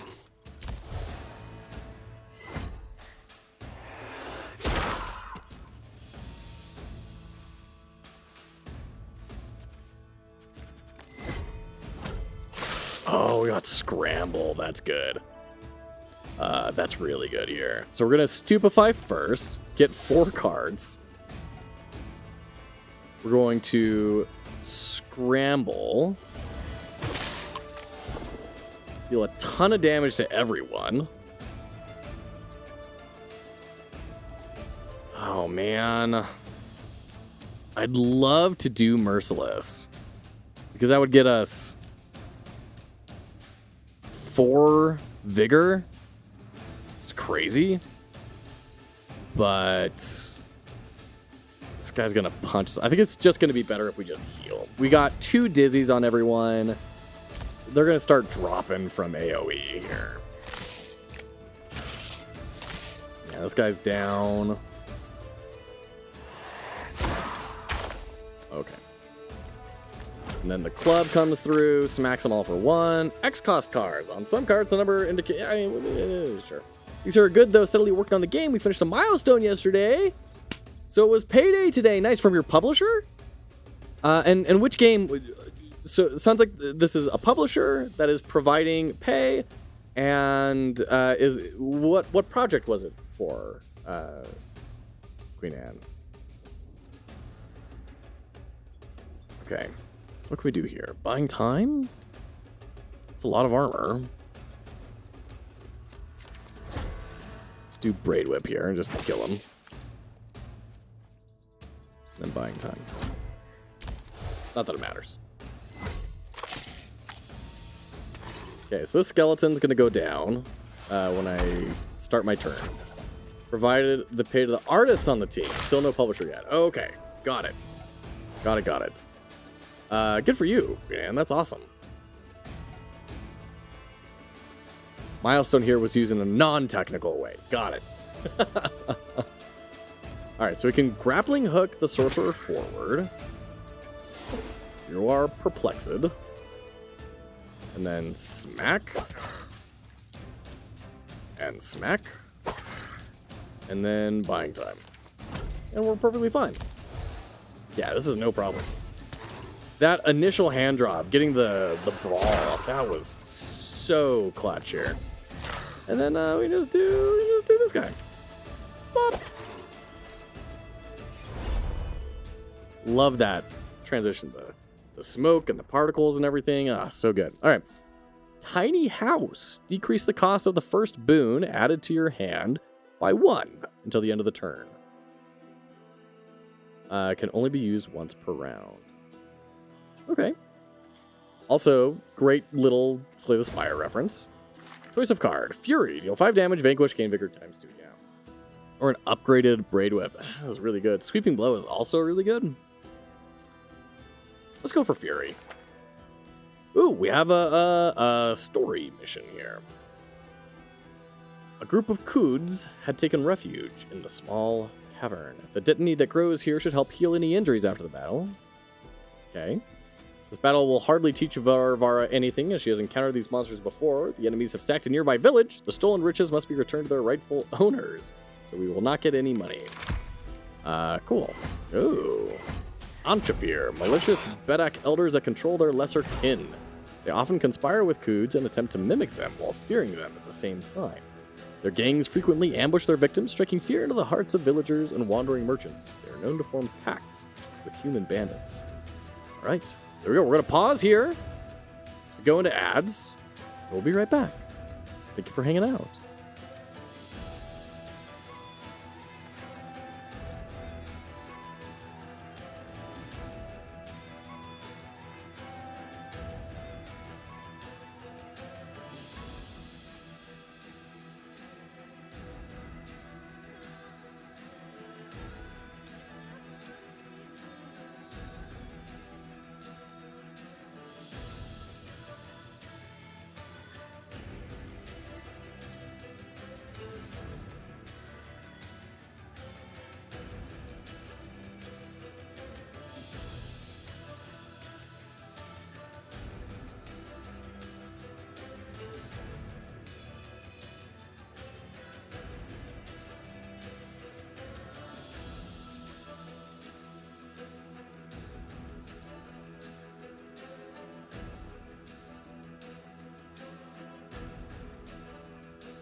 Welcome back, oh, Karazas, my goodness, I am so sorry. Yikes. The ads are way louder than the stream usually. If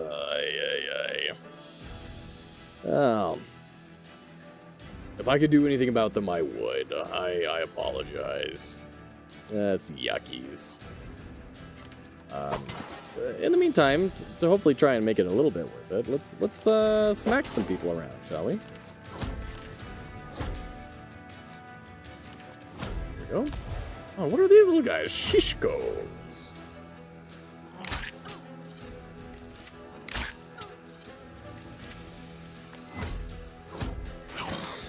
All right. We could do another initiative. Oh, that's such a good card, dude. We can move you in front of us. Human shield. Lovely. Fatigue. Increase damage from attacks by 1. Okay. And then we can just axe blow and decoy. Ah, bummer. Group cleave.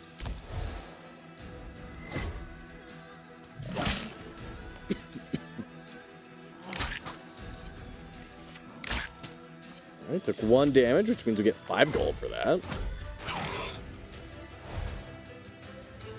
Focus. Guard. What does that take us to? 7? 5, 7, 9? Yeah, let's just block it all. Why not? Try and draw the brawl next turn, hopefully. Hey, what is that? Decrease base armor by 3 in 1 stack upon taking armor damage. Interesting. Okay, so we can...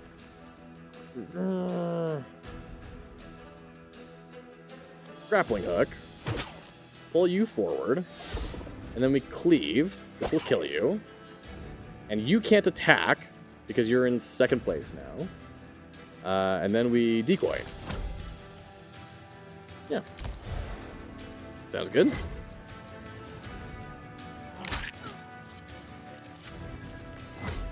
Alright, we have scramble. Get a ton of dizzy on the board. That's good.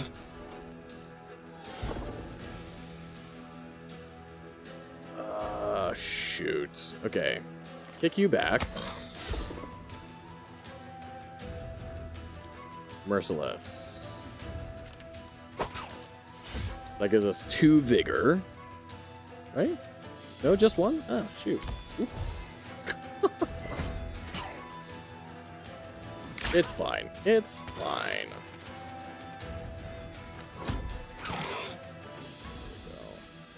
All right, boons are our powers. Yeah, okay. Let's do Fury. That'll get us 2 vigor. And then we're dealing 5 damage, so we can grapple hook and then axe blow. Yeah? Kills him? Yeah. Very satisfying. I like this kind of moving people around side of things. Very cool. So we get our health back up, and we get a new card. Another scramble. Scramble has actually been really good. Getting all that dizzy on has been a big deal. So we have a boss fight we can tackle. Fight the Leshy. A faint rustling could be heard from the bushes. It was a Leshy and its allies. Upon slaying the monsters, Varvara can take her pick from the treasure chest. Upon defeating this monster, Varvara will be able to reach a well of water of life and death. Herbalist who once lived here. Okay, so we're going to get consumables, we're going to get full health, and a relic. Let's definitely do this. An exceptionally powerful foe. Let's get an upgrade for sure. I love that they give you an upgrade for taking these optional boss fights. That is so cool. Just before even getting into it. It just feels great.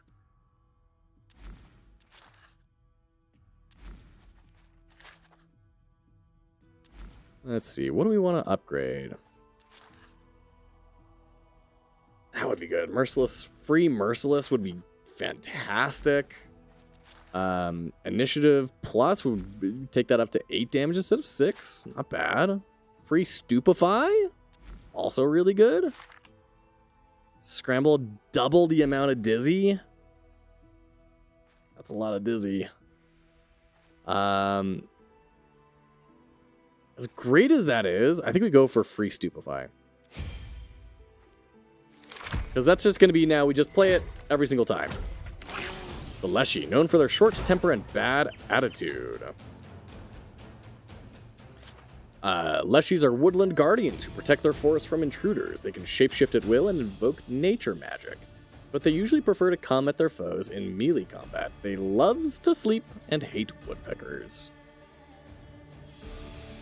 Kikimoras typically appear in untidy houses on their own, but people can also summon them to the homes of their enemies if they know how. Kikimoras believe themselves to be excellent weavers and seamstresses, but they actually make a mess of everything they try to do. A Kikimora can sometimes be enough of a nuisance to force a family to abandon their home. You're going to steal cards from my deck. I don't like that. A rural witch, a bosorka, who has captured another person's soul. She often talks to herself, little typo there. Bosorkas tend to wear light-colored clothing and braid their hair into horns with colorful ribbons around them. They live close to human settlements but never approach them. Villagers occasionally ask bosorkas for help in exchange for favors. Great.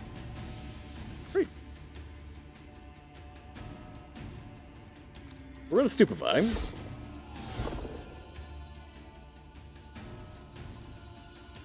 We're going to grapple.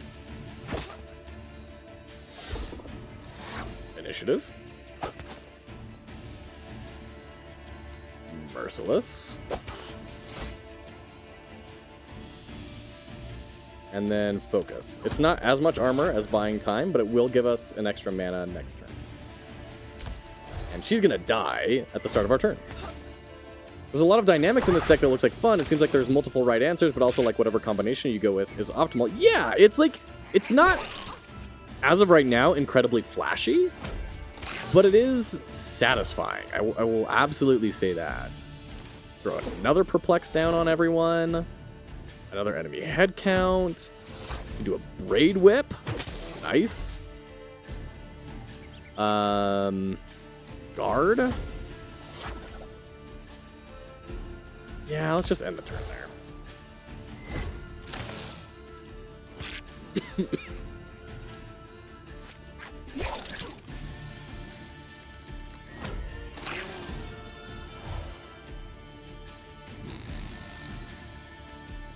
So definitely want to do shelter.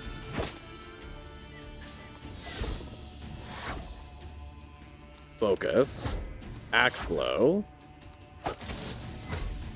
Flying time.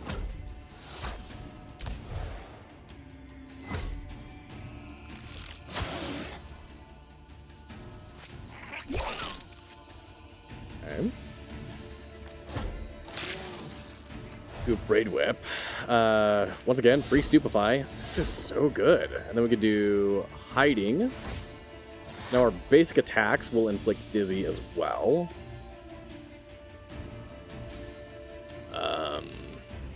Braid whip. Scramble. Dealing 12 damage, but we are getting a full heal at the end of the fight. So it might even be better just to try and stack dizzy. Because when we're playing skills, we're making him mad.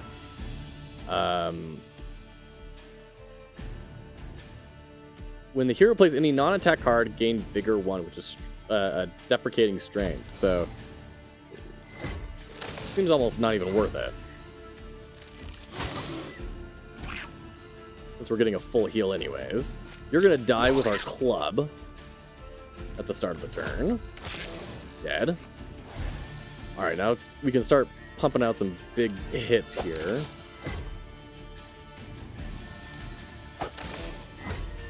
Oh, you know what we can do? Ha! We can kick you behind and put Perplex on you again. And now we don't get hit. Quantic! Good to see you. I was just playing this before I hopped off to get ready for bed. How are you liking? Very nice, Quantic. I actually saw the achievements that you had done recently, and I thought, well, you know, he seems to be enjoying it, so let's give it a shot on the stream. I'm really enjoying it so far. It's a thoroughly sufficient deck builder is kind of how I'm mentalizing it right now. Nothing about like the gameplay is incredibly flashy, but it all works. Like, it's a super solid deck builder from what I can perceive right now. We've only played one character. We're like 2/3 of the way through one run. So that's very early thoughts. But I mean, visually it is stunning. The mechanics are unique. I like the Darkest Dungeon Corpse mechanic integration with the Slay the Spire style deck building. Yeah, I think this is one I'm going to be playing offline quite a lot. I'm quite enjoying it. So if they're dying, does that count as living or does it count as dead? I don't really want to find out. It's not really worth it. When he's doing a 13 damage attack. It's good to see you, Quantic. I hope things are going well for you. I haven't been able to tune into some of your more recent streams, but I have wanted to. They've been. I see the notifications like, oh man, I'd really like to be tuning in. All right, get rid of your ability to generate armor.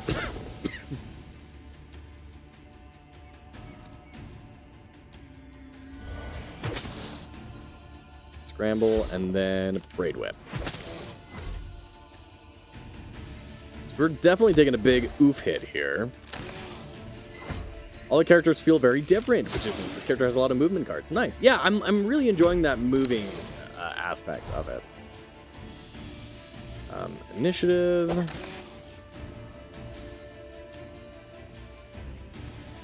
Axe Blow. Flexed and focus.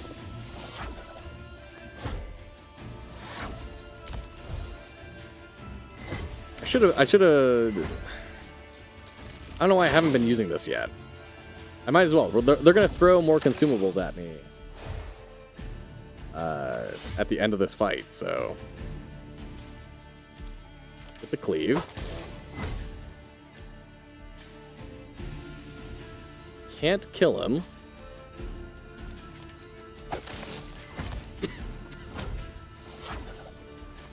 And thank you very much, Quantic. Thank you for those well wishes.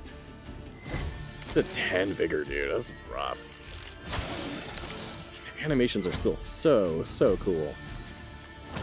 And I'll just do a big old cleave. Only seen a few shared cards so far. Oh, nice. Woodpecker Protection Act. Defeat the Leshy. Lovely. Heal up. Gain 2 base armor. Very cool. Disarm. Inflict fatigue ×2 on all dizzy foes. Okay.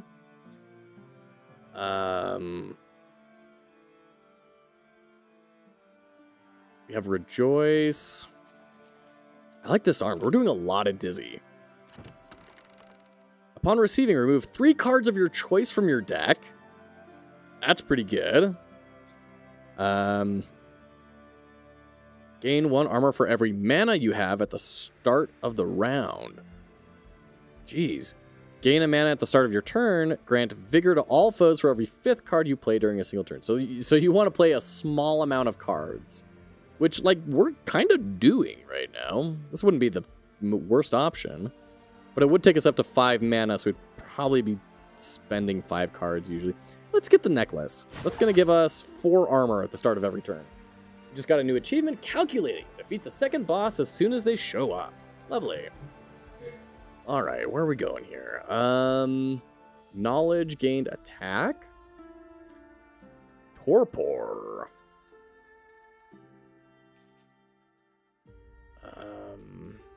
And another relic. Ooh, let's do that one. Grant vigor to a random foe upon playing a skill for the first time. Okay, yeah. Varvara encountered a Zamora at the lakeshore. The girl was guarded by her mother, the Veshtitsa's ghastly minions. All right. Oh dear. You are ghastly, Buka, a notorious kidnapper of children. Buka murders its victims and sends their souls straight to Chernoyard. It can switch between corporeal and wraith form at will. Bukas are capable of producing unearthly sounds, but they do not understand human speech. And we have Zamora, daughters of non-feral Veshtitsas. Zamora can either be sired by the power of darkness or adopted. In the latter case, a Veshtitsa kidnaps a girl and forces another soul to possess her. Yikes. Zamoras always do their mother's bidding. The beaded necklaces a Zamora wears is imbued with powerful binding magic that prevents her from straying too far from her mother's lair. Okay. Well, let's go ahead and do initiative and just kill that guy straight up.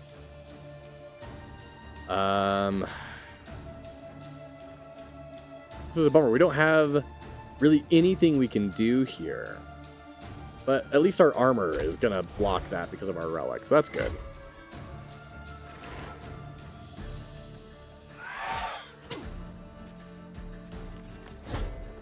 All right. Scramble. That's good. Let's do scramble. And then we don't have any perplexed foes on the board, so we're gonna focus and aim and strike.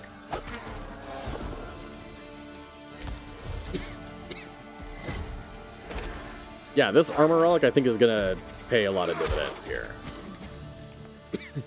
Disguise. Oh, dang! Did you see that? That was an animation right there. We do Braid Whip.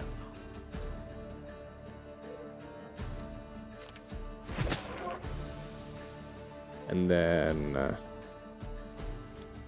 enemy head count, initiative axe blow, and no one is dizzy, so we can't. I mean, whatever. I'll play it. Doesn't matter. Yeah, we're cruising through this. We've got a pretty strong deck so far. I hesitate to even say build, because I don't feel that we have a build necessarily going, but we're doing all right. Go get the dizzy, and then we can do fatigue. Great, that lowers your damage, getting all the debuffs on you, and then sure, pull you forward. Why not? Get another perplexed. You have 2 dizzy. You're in the front rank, which means your armor doesn't count because you're a ranged attacker. And then, yeah, I mean, let's just start wailing. Lady with the ghost in her has sick animations. I like that you can play animations of the bestiary as well. Yes! I love that, excuse me, as well. Being able to look at all these. I wish we could kind of like, there we go. That's exactly what I was hoping for. Yeah. Very cool, very cool. There's our Stupefy, finally. And you're dead. Hooray! That was an easy fight. Not really easy for, like, the gain of a relic. Increase max health by 5 just permanently? Great. Rare relic inflicts dizzy on a random foe upon gaining any status effect in your hand. Whoa, that's super cool. Tactical arrangement. Move the foes with the least health to the nearest positions. Cannot target dying foes. Interesting. Can I use 2 hidings? Because that sounds really good. Oh, another relic. Oh, man. The dead raised from their graves by a 2-souled Bosorka could raise an entire village. Let's do that. Didn't even check what the downsides were. They're beefier, and they have regen. Well, okay. Hiding? Initiative? You are scary looking. Ukorlak. Malevolent Bloodsucker is created by reanimating a dead warrior or bogatir using a special rite. Dangerous foes, they are strong, aggressive, and unafraid of sunlight. Some of them are sentient. 2-souled Bosorka. A rural witch who has captured 2 souls. The second Dynamic Soul grants her even more power. 2-souled Bosorkas prefer to live in the heart of the forest as far from human settlements as possible. They rely on local magical creatures to do their bidding, and we have a skeleton archer. Great. Okay. Well, let's definitely kick you back. I do not want your 7 damage hit coming at my face. All relics all the time. Absolutely. Listen, I've played Slay the Spire before. You take every elite that you can, and you get every relic that you can. And then, like the discovery of the Mariana Trench, something will surface for your build. What folklore is this based on? I don't know. I have a hunch it might be Russian, based on what people have said in chat, but I don't know. And I'm not seeing any mention of it on, like, the store page. Yeah, apparently it is Russian folklore according to reviewers. So, according to one reviewer. According to review. Take that for what you will. Definitely get Stupefy down. Oh, and we get Scramble. Love it. Love to see it. Wait, oh, I did the wrong card. I don't even know what card I played. Lovely. Okay.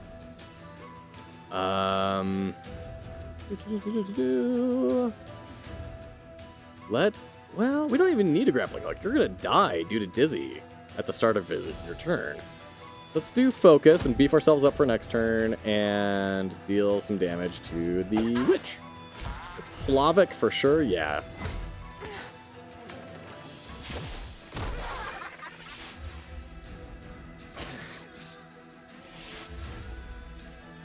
Oh, he healed himself. Bummer. This guy's a Chad. Friggin' 20 health. Wait a minute, you had 2 dizzy. Alright, we have another scramble, though. That's good. So is that going to kill 2? Yes. Let's use our bursting herb, get rid of those bodies, and give us some more mana.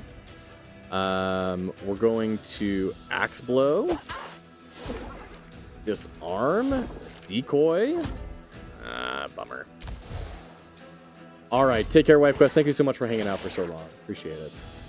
Interesting. I noticed it was in a fairy tale bundle, but not where the fairy tales came from. Oh, interesting. Okay, there you go. There you go. Okay.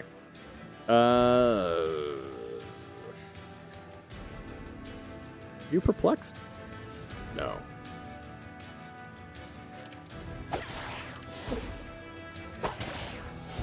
Two axe blows. Programmer Jeff! Oh, excuse me. How are you? It's so good to see you. We're doing very well. Thank you so much for hanging on. I've been just flabbergasted as always by all the stuff you've been posting. I mean, it really just blows my mind what you do. So good to see you. How are you? How has life been for you, Programmer Jeff? We're doing well. We got a job offer, which is great. So a week from today, we start actual employment, getting a paycheck for the first time in over a year. And, excuse me, getting over a sickness and a back injury. So, you know, we're doing it live. You gonna die? 4 damage? Oh, because he gets armor at the start of his turn. Exciting. Congrats on employment. Yeah, thank you. No, it's sad that it had to happen, but really grateful I don't have to be worrying about the job search for a little while. And to be having some form of stability. So, yeah. Blackthorn Bracelet. Gain 1 mana at the start of the round if you lost any health during the previous round. Very nice. I think we just refused that, to be honest. Quest mission. Varvara met a sorcerer surrounded by Koods in the open field. And you're going to heal us half our health. Great, that's a good cushion. Back injury, what happened? I just have a couple of bad discs, is all. That's literally all it is. I just have some bad discs, and every now and again, they inflame, and a nerve slips out of my spinal column, and it gets pinched between 2 muscles, and creates debilitating pain. So, we're doing a lot better now. I've been doing a lot of good core exercises, and that has helped a lot. And as soon as we are able to get insurance, then I will be going in for a steroid epidural, which usually fixes it immediately. So, you switched to part-time 3 weeks ago. Still adjusting and glad to hear about the upcoming job. Congrats. Thank you. As I understand, I'm wanting to work 100% on game dev and art stuff and streaming. That's going to take time. Yeah, absolutely. It's a really tricky career. I've been thinking about a lot about this over the past few months, and it's very different from like a traditional, I have a product I'm going to sell. Because with the product you're going to sell, it is very easy to know whether you are getting it in front of the right people or not, right? Like, how many companies were built based off of a Super Bowl commercial? We don't have that for streaming. We have an algorithm. So it's tremendously, you could be the best streamer in the world, literally, and have nobody watching you. And that has happened multiple times. So it's just crazy. It's a wild ride, and it's largely luck-based to a lot of degrees. And so I think you've got the right idea, and you're making it work, so good for you. I think there's still room for the dream, even if the time for it isn't this exact moment. That's exactly right, Queen Anne. We're not giving up on Foxhole Games, obviously. Frankly, there's just too many people we want to help. So we're still going to be pushing forward with it. It is the long-term thing we want to do, even if it never ends up being the full-time thing. It is something that I want to keep doing to try and help as many people as we possibly can. Yeah. Even with making a game, you can make an absolutely great game, but unless people see it, no one buys it. Yeah, absolutely. Towering winged Coods who guard the Yaron with their lives. Their absolute loyalty lies with their master. Skilled in battle and quick to recover from wounds, Kopitars are exceptionally hard to kill. They got 15 health, it's fine. So we're going to start off with an initiative. Hiding. Scramble. Just lay those debuffs down. So you're gonna die on your turn. You're gonna hurt a lot. You're gonna get some good damage in. But we do heal for half right after this. We're gonna prototype when it's ready. I'll launch a case. Jeff, I didn't know you were actually building a game. I thought you were just like learning and practicing OpenGL. That's exciting. Do we get to know kind of what it is? Do we get to know a genre or anything? Like, what are you building? Ooh, and our mirror triggered. We've inflicted dizzy on people. Cool. Okay, so we're gonna shelter. Grab the human shield.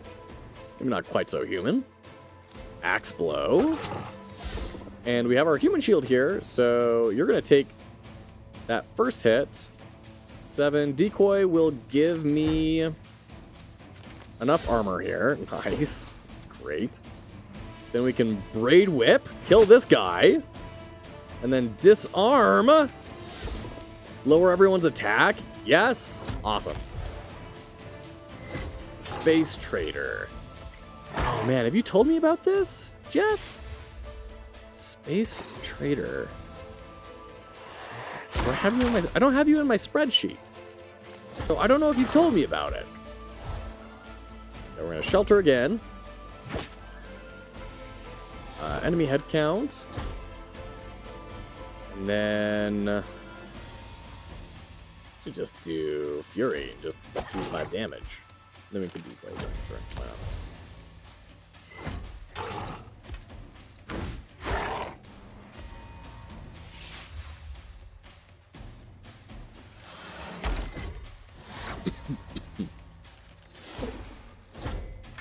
There we go. Get dizzy on someone again because we drew the wound.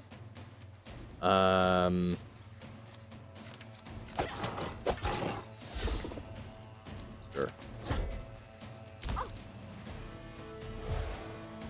You have so much money. 358.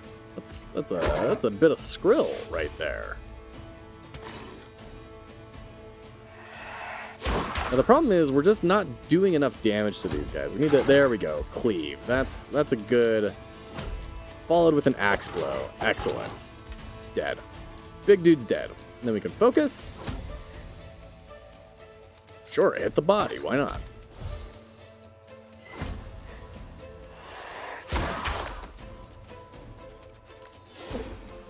Stupid fine. Oh, and we're in ads. I'm sorry. We'll pause real quick until our ads come off. Made a demo once upon a time, and the project grew too large, so I started over from scratch. The refactor is going well, but slowly. That's rad. Okay, this is what you've been showing on. This is what you've been doing your work for. I recognize the laser and everything from your recent videos. Okay. Man, that is so cool. For those who are not wanting to click on that, let me show this off here. There we go. Look at that! That is so cool! Man. That is so ridiculous. I can't wait to see this. I can't wait to see that. Quantic, good to see you. Welcome in. Good to see you, friend. Alright. That looks really cool. I can't wait to see that move for now. Queen, thank you so much for hanging out. Appreciate you. Thank you for jumping in. Thank you for sharing your progress. Very exciting. Very, very exciting. Okay. Let's keep going here. We can, yeah, grab this guy as a human shield. Stupefy. Fury, I guess. I don't really have anything else to do. Sure.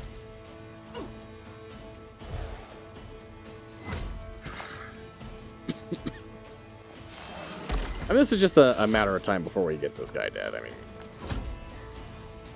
we just need to draw some of our good cards. 2, 4, 5. That's not going to be enough, but he is going to be dizzy, so he'll die from the dizzy on his turn. Oh, or we do. Here's the map.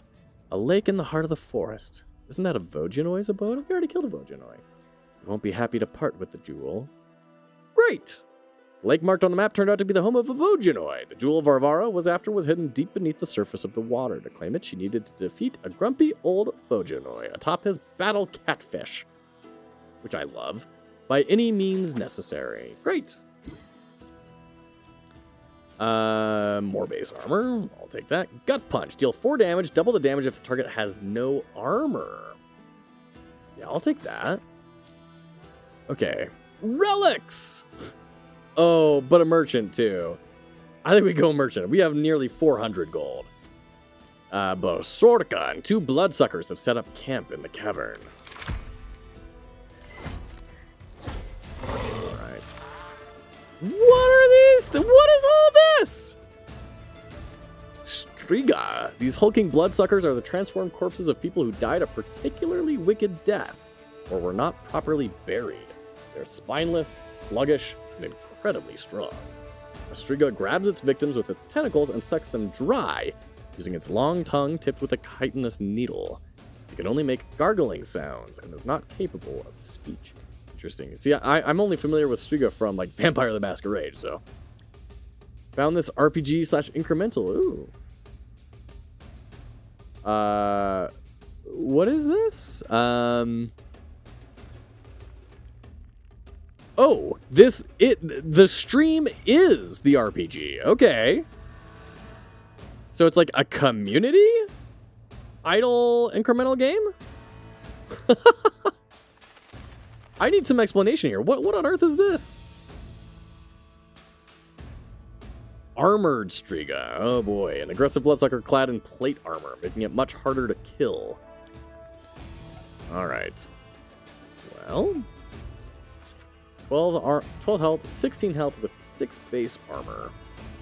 So let's definitely do hiding, initiative, and then we actually don't need to worry about armor. So we're just gonna do axe blow to get the dizzy on him because we have our hiding up, and then we can do disarm and make him a little bit weaker. It's great. The whole thing is one screen too.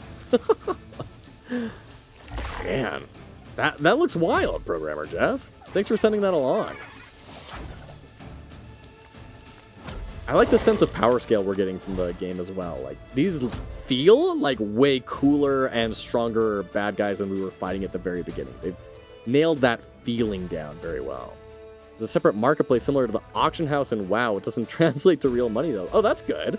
Very cool. I'm glad to hear that. Do we have anyone perplexed right now? I don't think so.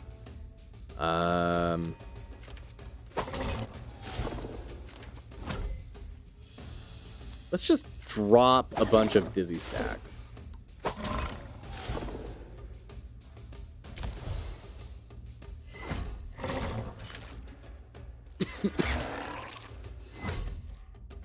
So we're going to take some damage here, which is fine. It gives us more money for the merchant right after this.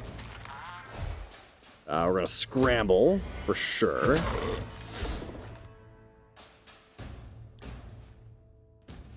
We have to use a cleave on him. Well, no, because he's dizzy. We can use the axe blow. Then he should be down. Then we can do that, and, well, sure, play shelter, but it shouldn't really matter.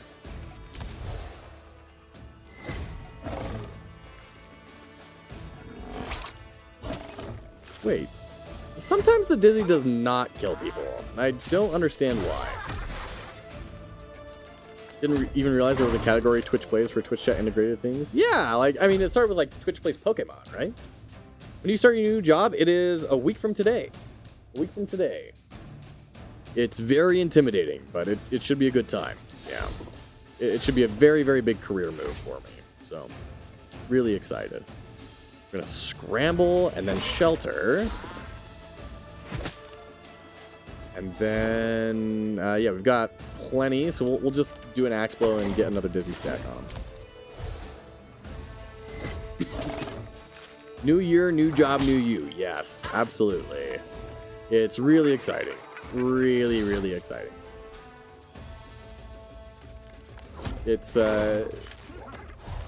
wild when you have gone for so long without employment, and then you all of a sudden even just have the promise of a paycheck, and all of a sudden it's like you can breathe again.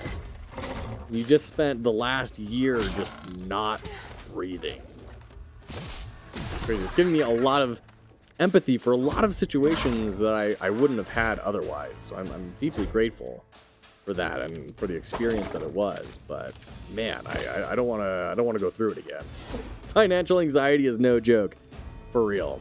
Yeah, and that's the first time I've had to experience to that degree of financial anxiety, right? Like we were a newly married couple. I didn't have a job, you know, but like we were living in my grandparents' house, and we weren't super concerned beyond just paying tuition and saving, you know?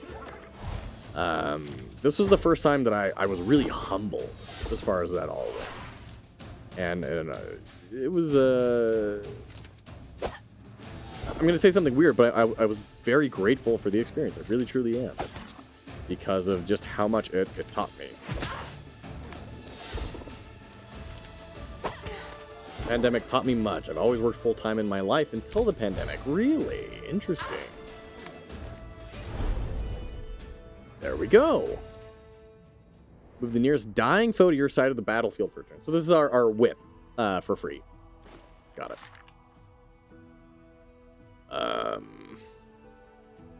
Human shield is good. Deal 2 damage to all foes and inflict fatigue. That's good. Let's take Inhuman Shield. We have that thing that's buffing up our ability to play powers. Like, let's just go for it, right? Okay. Relics. These are expensive. Gain strength ×1 for the first card forgotten during the battle. I don't think we're doing that. At the start of your turn, upgrade a random card in your hand until the end of the battle. Only to the end of the battle, though. That kind of sucks. I don't know. What cards do we have available?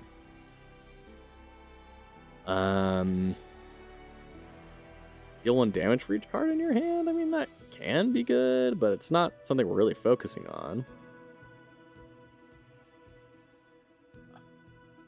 Man, this is kind of a bunk shop. I think I'm going to go for Ravenclaw, as much as that doesn't really seem to do a lot for me. Easy to come by these days, yeah, for real.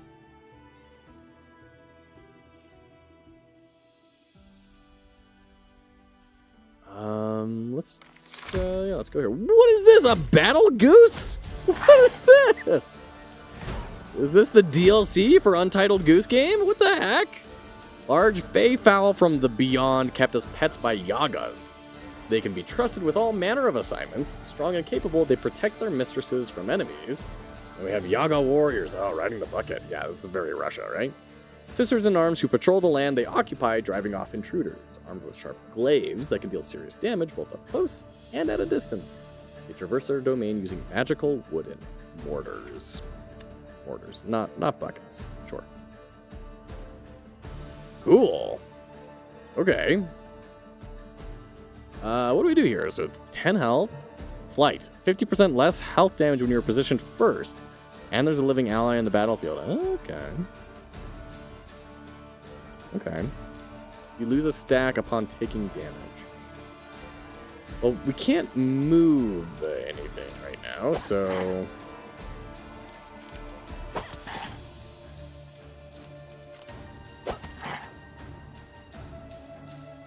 can't do anything over here, so.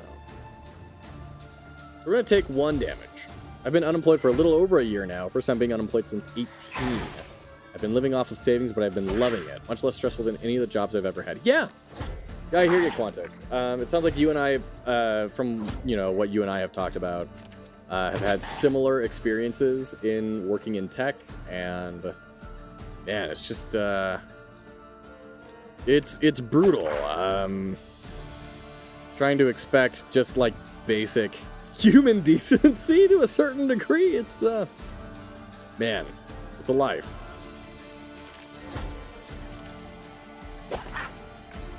Yeah, I loved being a full-time content creator. It was great. And it's horrifying in a lot of ways, especially since I didn't really have a format really established that I had defined of like, oh, this is what we do.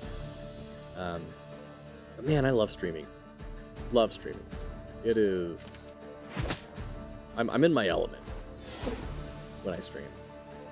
And it's something that I've taken forward in my job search and everything of like, okay, where can I recreate that? Because that's what is really worked for me. Food service, retail, tech. Would not recommend. Did customer service, hotel front desk for 25 years. IT at a local casino for 6 years, and now it's part-time McDonald's and game dev. So you can see where I want to completely transition to game dev. Yeah, I hear ya. And that's the thing, right? As long as you can live well within your means, then I think that's an excellent option to take, right? You get your income, so you're not starving.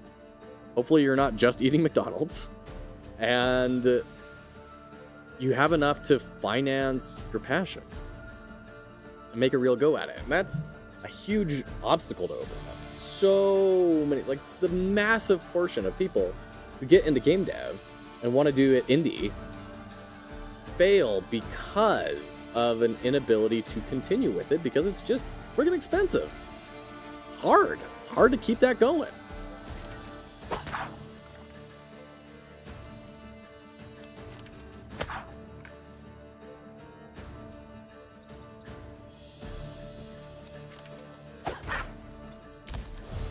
So if you can prolong your runway, your odds of succeeding go up dramatically. And especially if you can do multiple releases, all of a sudden you start getting into like really good company as far as being able to make a living.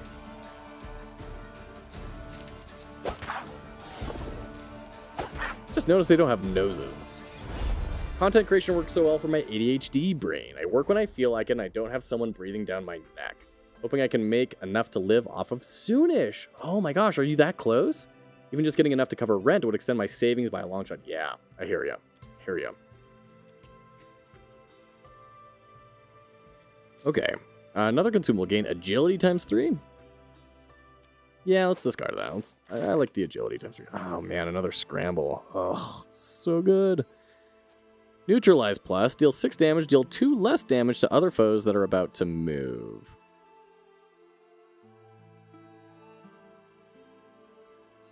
What? That doesn't make any sense to me. How do we know if they're about to move? Let's just take Scramble. Scramble's just so good. And then we can transform Axe Blow. Gut Punch. Sure. Not close at all. Currently making like $125 a month between YouTube and Twitch. Yeah. Yeah. Surprised YouTube is being that slow for you. But it's... Dude, it's rough. Absolutely rough. Relic? What is this? Weak Spirit. The bodies of defeated foes lose twice as much health. Oh, okay. Let's small group of codes at the lake shore. Let's get the relic. Sheesh, that's a small group? Here's the Tekra. As the soldiers that form the backbone of the Cood's armies, Tekras always obey Elder Coods. Strong and muscular, these creatures have tough hides covered in shaggy fur. Despite knowing nothing but warfare their entire lives, Tekras are far too stupid to ever become decent warriors. And then a witch. A witch! Any unscrupulous sorceress could be called a witch, but the most dangerous of them are those who invoked the gloom of their own free will in exchange for untold power. There is no low they won't stoop to. Witches often meet at Sabbaths, each of which is led by an elected head witch, the most powerful of them all. Yeah, Quantic, it's an incredibly difficult thing, but also you are making $125 a month off of content creation, which is a pretty freaking rare thing to be able to say. So, like, congratulations. I'm gaining on you $6 per month here.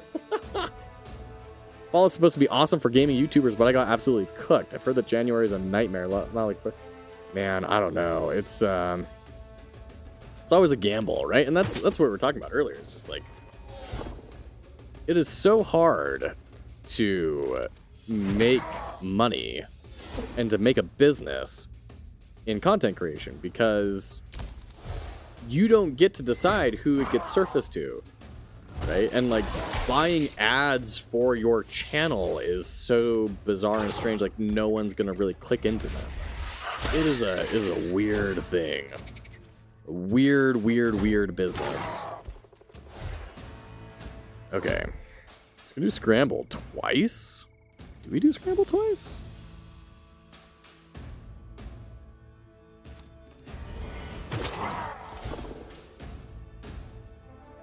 I think we do Braid Whip, Decoy, Focus. Sure. My focus is not on content creation, but on game dev, so I'm not like this point. Sure, yeah.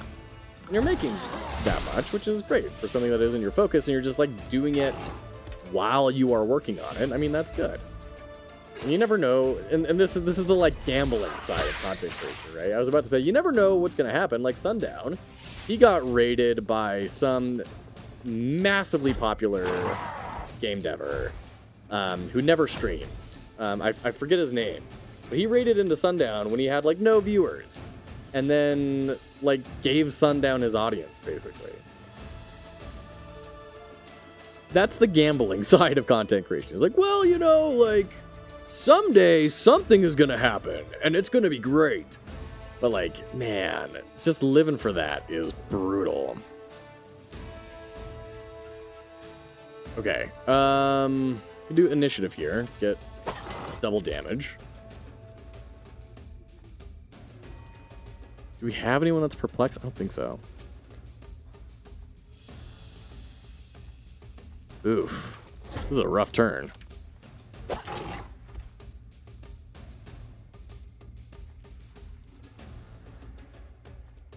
We don't have anyone that's dizzy even. Yikes.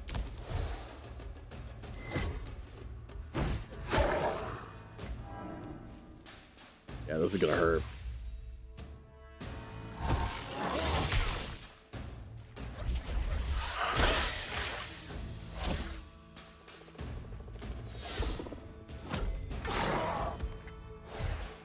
Human shield. Would have liked to have gotten that earlier, but jeez. I think we just buy time. Man, we're not gonna take any damage this turn, but that sucks. Okay.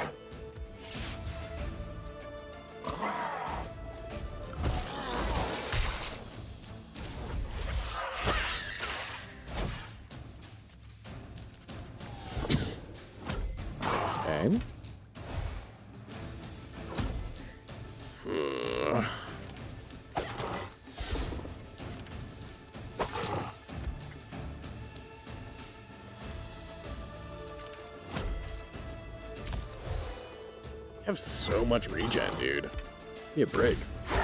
Saw the last Twitch staff meeting with CEO. One focus for new/budding streamers is the Twitch clips, and for YouTube Shorts. Also, did you see YouTube has that inspiration tab under analytics now? It's AI suggestions with outlines, thumbnails, tests. Yeah, yeah. I've seen some communities I'm a part of discussing that tab. I don't know. It's gonna be wild. The next 5-10 years are going to be really compelling in a lot of ways to see where does AI provide value, and then who are the people that are going to be able to see what AI is providing and then leverage it and really take off because of it, and then who are the people that are going to see what AI is providing and then take a strong counter stance, not necessarily moralistically, but saying AI feels like this, we're going to deliver this so that it feels different and stands out when everyone is going to be using AI. I think there's going to be some real upheavals over the next few years. Now, have comments that use AI that they heavily implied are being trained on your content without your permission. Oh, man. Yeah, AI is a weird thing. It's gonna be a weird thing. It is a weird thing. And I don't really know what else to say about it. Like, it's just, we're in this bizarre upheaval of the creation of a brand. Like, we're at the creation of the tractor, right? But on a scale that dwarfs that event. I mean, historians are going to look back on this time with quite a lot of interest. It's going to be a wild time.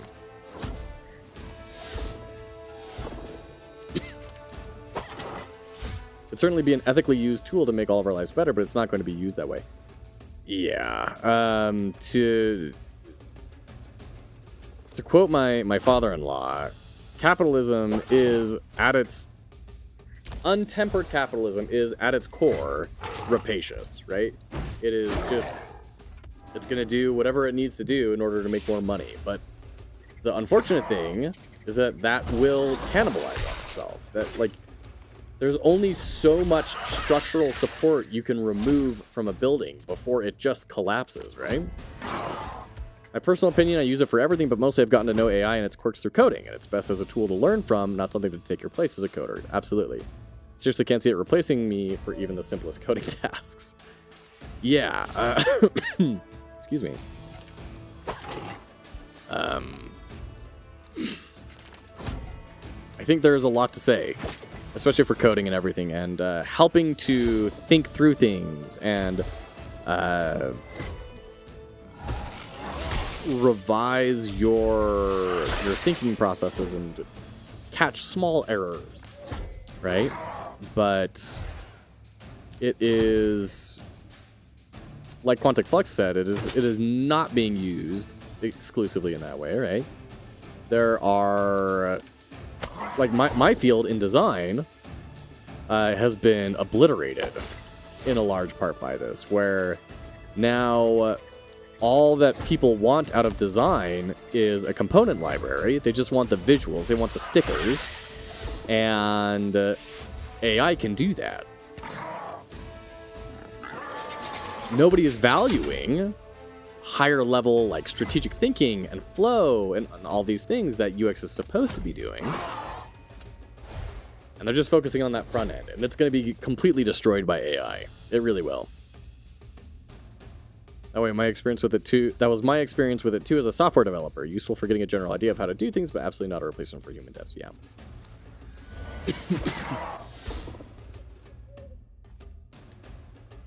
Scramble's such a good card. Jeez.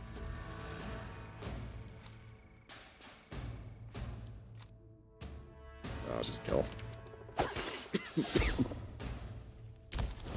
this is the last dude. Just this tiny little summoned creature. I like how small the numbers in this game are, too. I really appreciate that. When a game can keep its scale low, but still make you feel incredibly powerful, that's good, subtle design work there.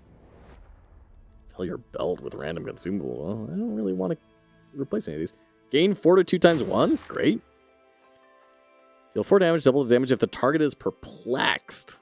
Yeah, that seems good. We are, for sure, like, we have 30 cards in our deck. It's way too many. We really need to thin these out. Oh, but here's a boss. Well, we're going to fight the boss. Fight the heretic. Voices could be heard from inside the cave. It was a heretic, excuse me, and his horde of bloodsuckers. I thought it was just a weirdly spelled one. Upgrade. I'm gonna upgrade.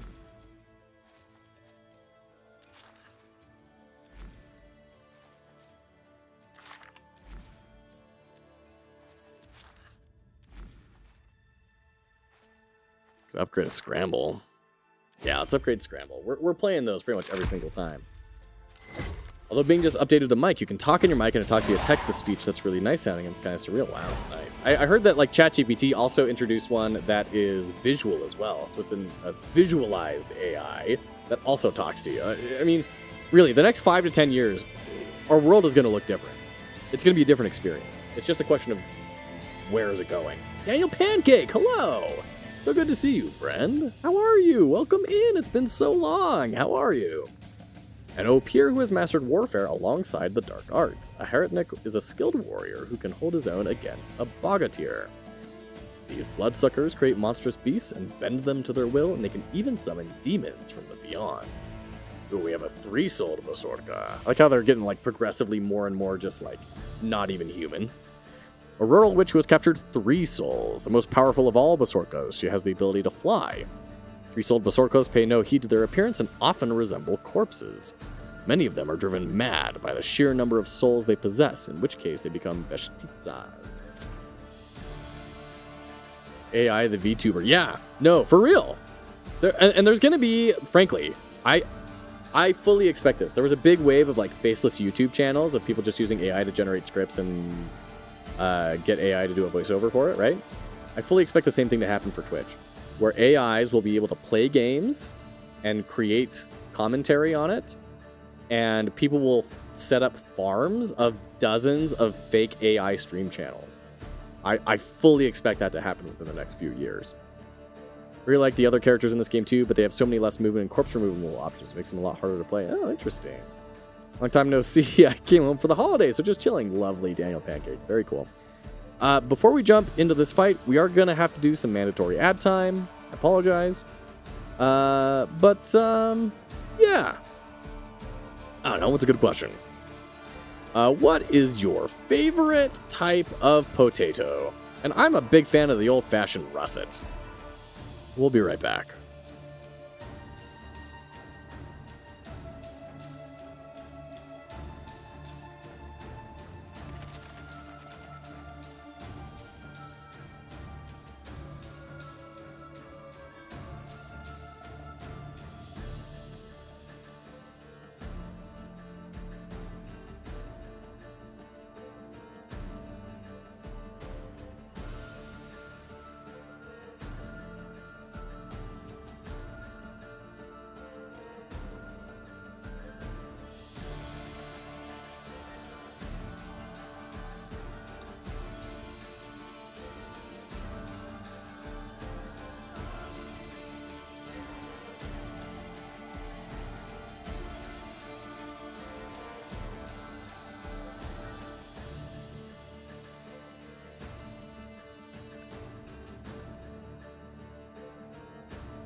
Favorite potato type? Daniel Pancake. Just favorite potato type.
Welcome back. I call everything just a potato. Oh, my friend, there's a whole world waiting for you. Just within grasp. Changing your life. Unrelated, but want to let you know that I'm a little over 2/3 into the delicious and dungeon. Oh, nice! It gets better and better as it goes. Much darker, excuse me, and more interesting. The dungeon lie in particular is extremely cool. Ooh, very cool. I can't wait to get... very exciting.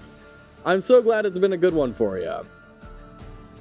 Guess I'm still too young for the skill of potato classification. Oh, dungeon lore. Okay, I was about to say, dungeon lie, huh? Okay. I'm unfamiliar with a dungeon lie, but we'll say it's not a spoiler for now. Cool. Awesome. I can't wait. Cannot wait. Yeah, the Netflix series ended with, not ended, but is in between seasons.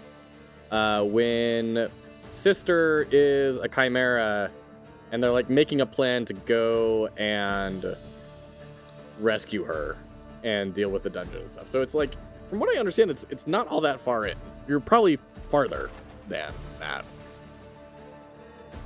I hope. All right.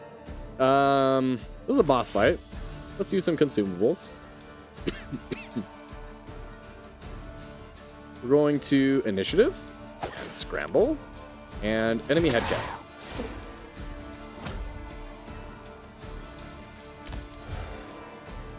That was like 1/3 into the manga, if you remember correctly. Okay, very cool. Awesome. Glad to hear it. Glad to hear it. And it's finished, right? Like, it's a done story. There is an end to it at this point, right?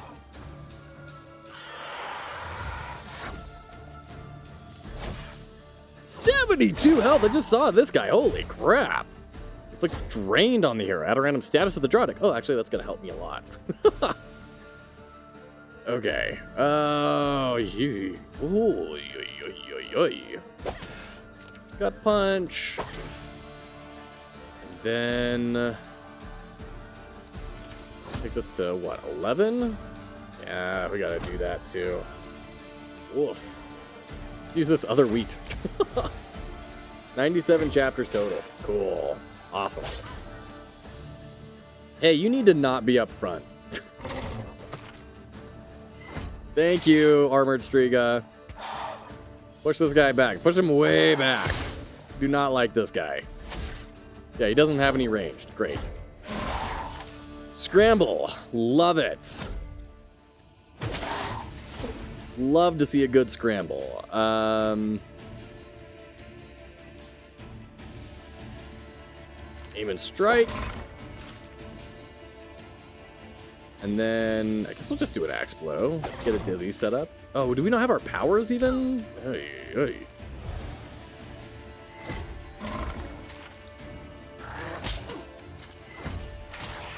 Yeah, taking some damage, that's for sure. You start with so much armor. Jeez, crazy. Definitely focus, aim and strike. Well, I guess we just play the whole hand.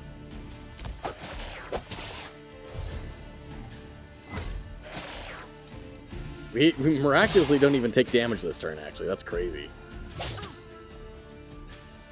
1 health on the Ukodlak. If he doesn't get armor when I start my turn, then I think he dies. With the club. That club has been so good. Good, alright. Stupefy. Hiding. Scramble. I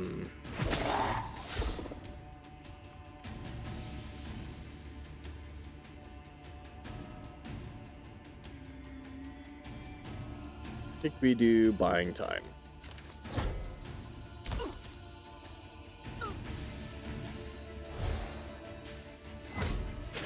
Turn-based combat makes me want to finish playing Stick of Truth. I heard that the South Park games are pretty okay. Bowl of cucumber snack acquired. Dishes done. This is game info. Ooh, cucumber snack? Cucumber with like some lime juice, some chili oil, salt. You got a stew going. Okay, they are not attacking at all. Alright, sure. I don't know if I'm totally sold on the, like, zooming in of everything still. I don't know. Turn a dying ally into a cocoon? An undead will rise for the cocoon? Hey. What is this? That's not allowed. You can't just do that. You're making rules up. Got some spicy dill pickles earlier today. Nice. Nice. Man. Okay, so that's dead. Guess we can grappling hook you. So this guy doesn't attack, and then we can decoy.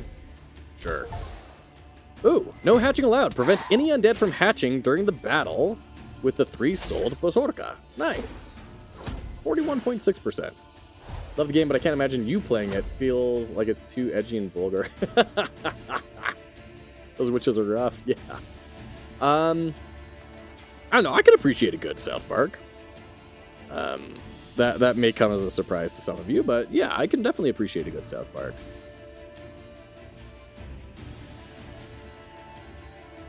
Oh man, just scramble twice. So, no surprise, British Viking, good to see ya. Welcome in. Hope you're doing well.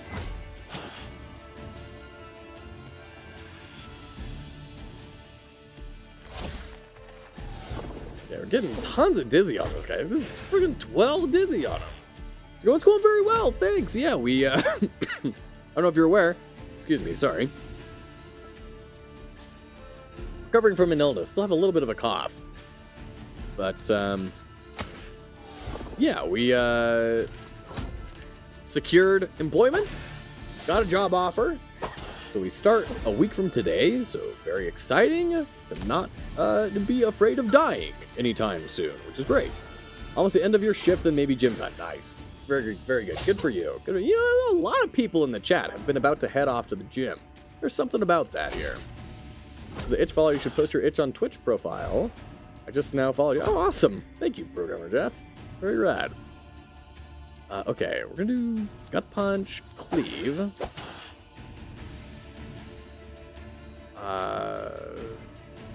And then Fury, because I actually don't care if he hits me for 1 damage. That's just 5 gold. Use Dizzy to defeat a boss. Down for the count. Nice. Get it? Count? Because he's like a vampire, like count. Your tale is drawing to an end. You have not found the gate yet. Whoa, we got 3 achievements. Confident. Defeat the 3rd boss as soon as they show up. Okay. Defeat 3 bosses within a single journey without postponing any of the boss fights, and successfully complete Varvara's journey. Okay. But all heroes pass to reach the southern mountains. Cool. There you go. That's a run. Evil has been vanquished. Nice. A bunch of numbers. Very hard to like parse this out. Would not mind some chunking of these and labeling. Whatever. To the pungeon with you. Oh, new battle modifiers unlocked. Lovely. New difficulty unlocked. In battles for relics and boss battles, foes gain strength ×1 at the start of the battle.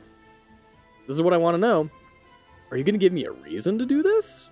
Like, am I going to get more experience for going on a harder difficulty? Do I get new mechanics, new types of enemies, new cards? Like, are you going to incentivize me to do this at all? Because if not, I'm probably just never going to do it. I'm not going to lie. I've learned that about myself. I don't enjoy difficulty for the sake of difficulty. I enjoy difficulty for the sake of, like, accomplishing something. Okay, I get to pick 3 cards to unlock. Okay. Oh, man. Trickery. Gain armor whenever you play a card? Whoa! Deal a damage, draw a card. That's fun. Deal 3 damage, optionally select 1 card from your hand and place it on top of the draw deck. Cool. I really enjoyed the Dizzy build. That was fun. Deal 3 damage, double the damage if the target is vulnerable. Yeah, we'll start doing some trickery stuff. Oh, wow. Okay. Easy target. Deal 2 damage. If the target is dying, draw a card and gain an energy. And it starts off for free. Interesting. So you are mining corpses, is really what that is. You're mining corpses for energy. There's worse things, I guess. Deal 2 damage, vanquish, gain an energy. Okay. Tactician, gain 2 armor. Select a skill in your discard deck and place it on top of the draw deck. That sounds really good. And pickaxe fling just seems fun. We're going to go for that too. Oh, such a good transition. Such a good transition. Here's our lore corner. Okay, so this is what we were looking at before, but now we have stuff filled out in here. Lovely. So now we can go and like read these short stories that are written in here. Sick. This is great. I'm really impressed with this, to be honest. I think this is incredibly solid. Okay, so we're halfway through her quest. We need to go back and fight Catfish Man again. This is rad. Oh, and you could just start off with it. You don't have to unlock them. You could just start with them. That's great. I'm really impressed with this. I'm not going to lie. I kind of went in with somewhat low expectations just because I hadn't heard about it at all. But this is super solid.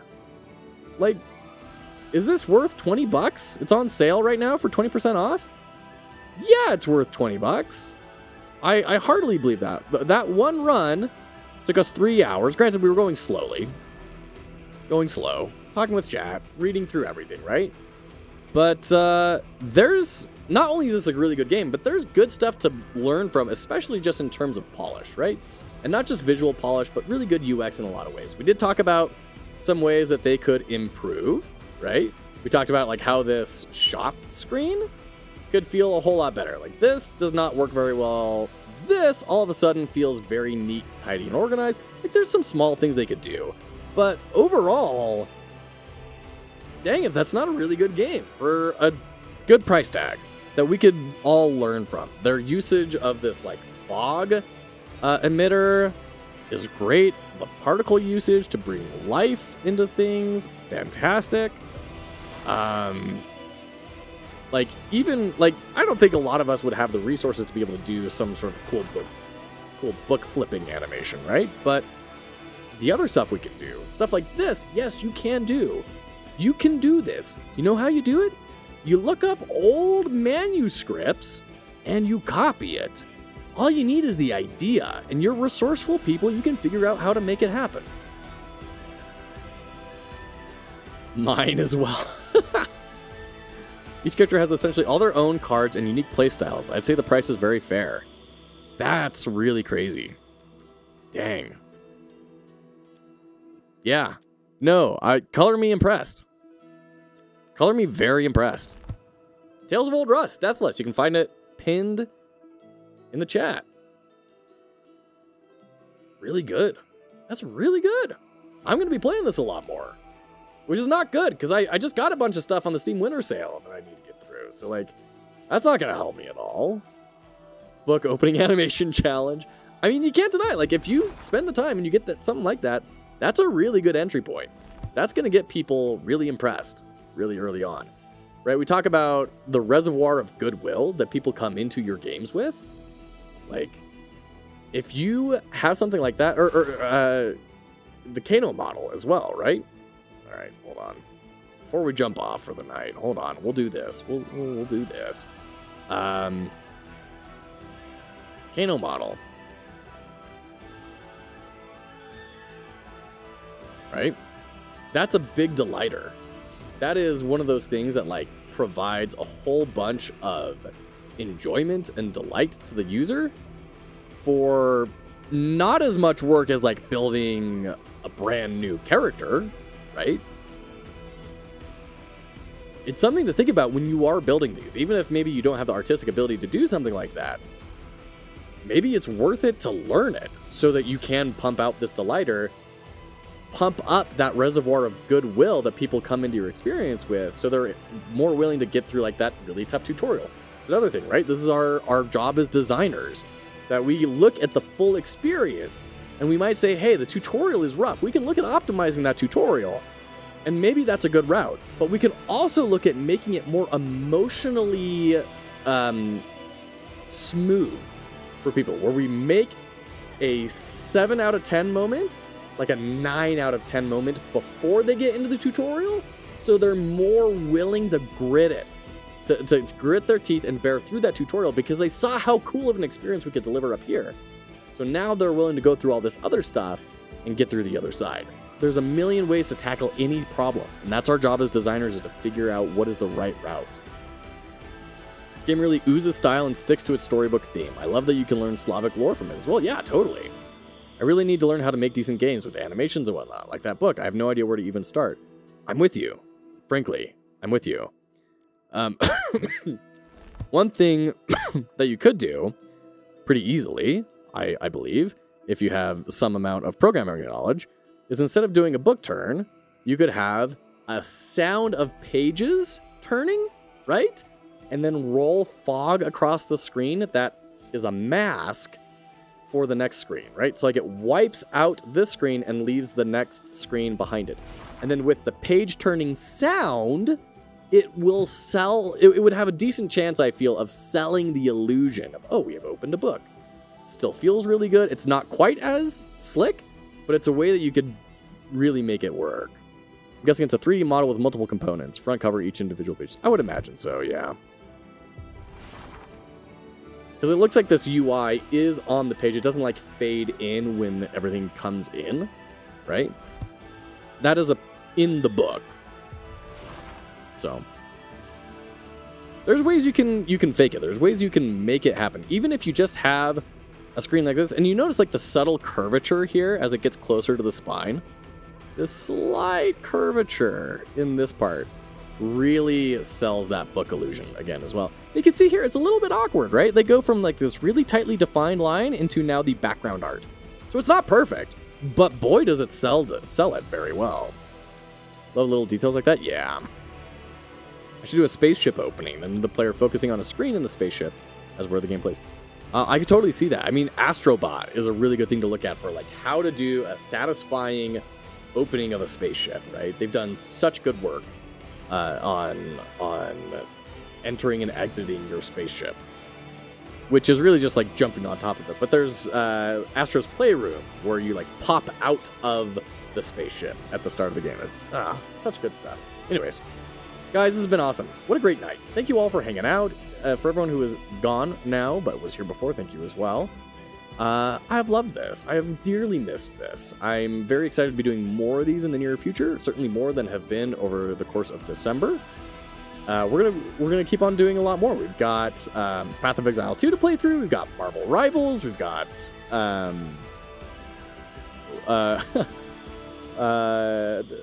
all sorts of stuff on the analysis table, and then as well, I need to do a whole bunch of development work. I need to read the PM book. The PMBOK, the PM Bach, to learn project management a lot better. That's my next job. I need to practice design, so we'll be doing some design challenges together. That'll be fun. And as well, we will be doing game dev. We're going to be working on the overlay. I want to build a marble run game for my daughter, just as a hobby, just for fun. Just something simple where she can like build a level of 2D marbles and have them fall down. So, all sorts of great stuff is coming up. I'm really excited. Department of Defense, no. This is a private startup. Good night. Thank you. Good night, Nicholson. Quantic, thank you so much for hanging out. Programmer Jeff, thank you for filling us in on your plans. I'm so excited to see how things progress with you. Other OD? Department of Delirium. Wait, no, that's just all of the government. Diner of Defense. Yeah, Diner of Defense. I always dine defensively. I learned that early on to avoid getting tickets. So. Dread. Yeah, I'm unfamiliar. Rad. You're all awesome. Thank you for hanging out. I appreciate every single one of you. And yeah, I can't promise when the next one is going to be. I hope we'll do another one this week. I'd love to be doing at least one more this week, if not several this week. But thank you for hanging out. Appreciate you. Go check out Tales of Old Rus Deathless. It's great. And I sincerely hope you have a great New Year's over the next few days. Our hearts are with you. If you ever come out to Utah, let me know. We'll host you and cook a good meal for you. And we'll see you next time.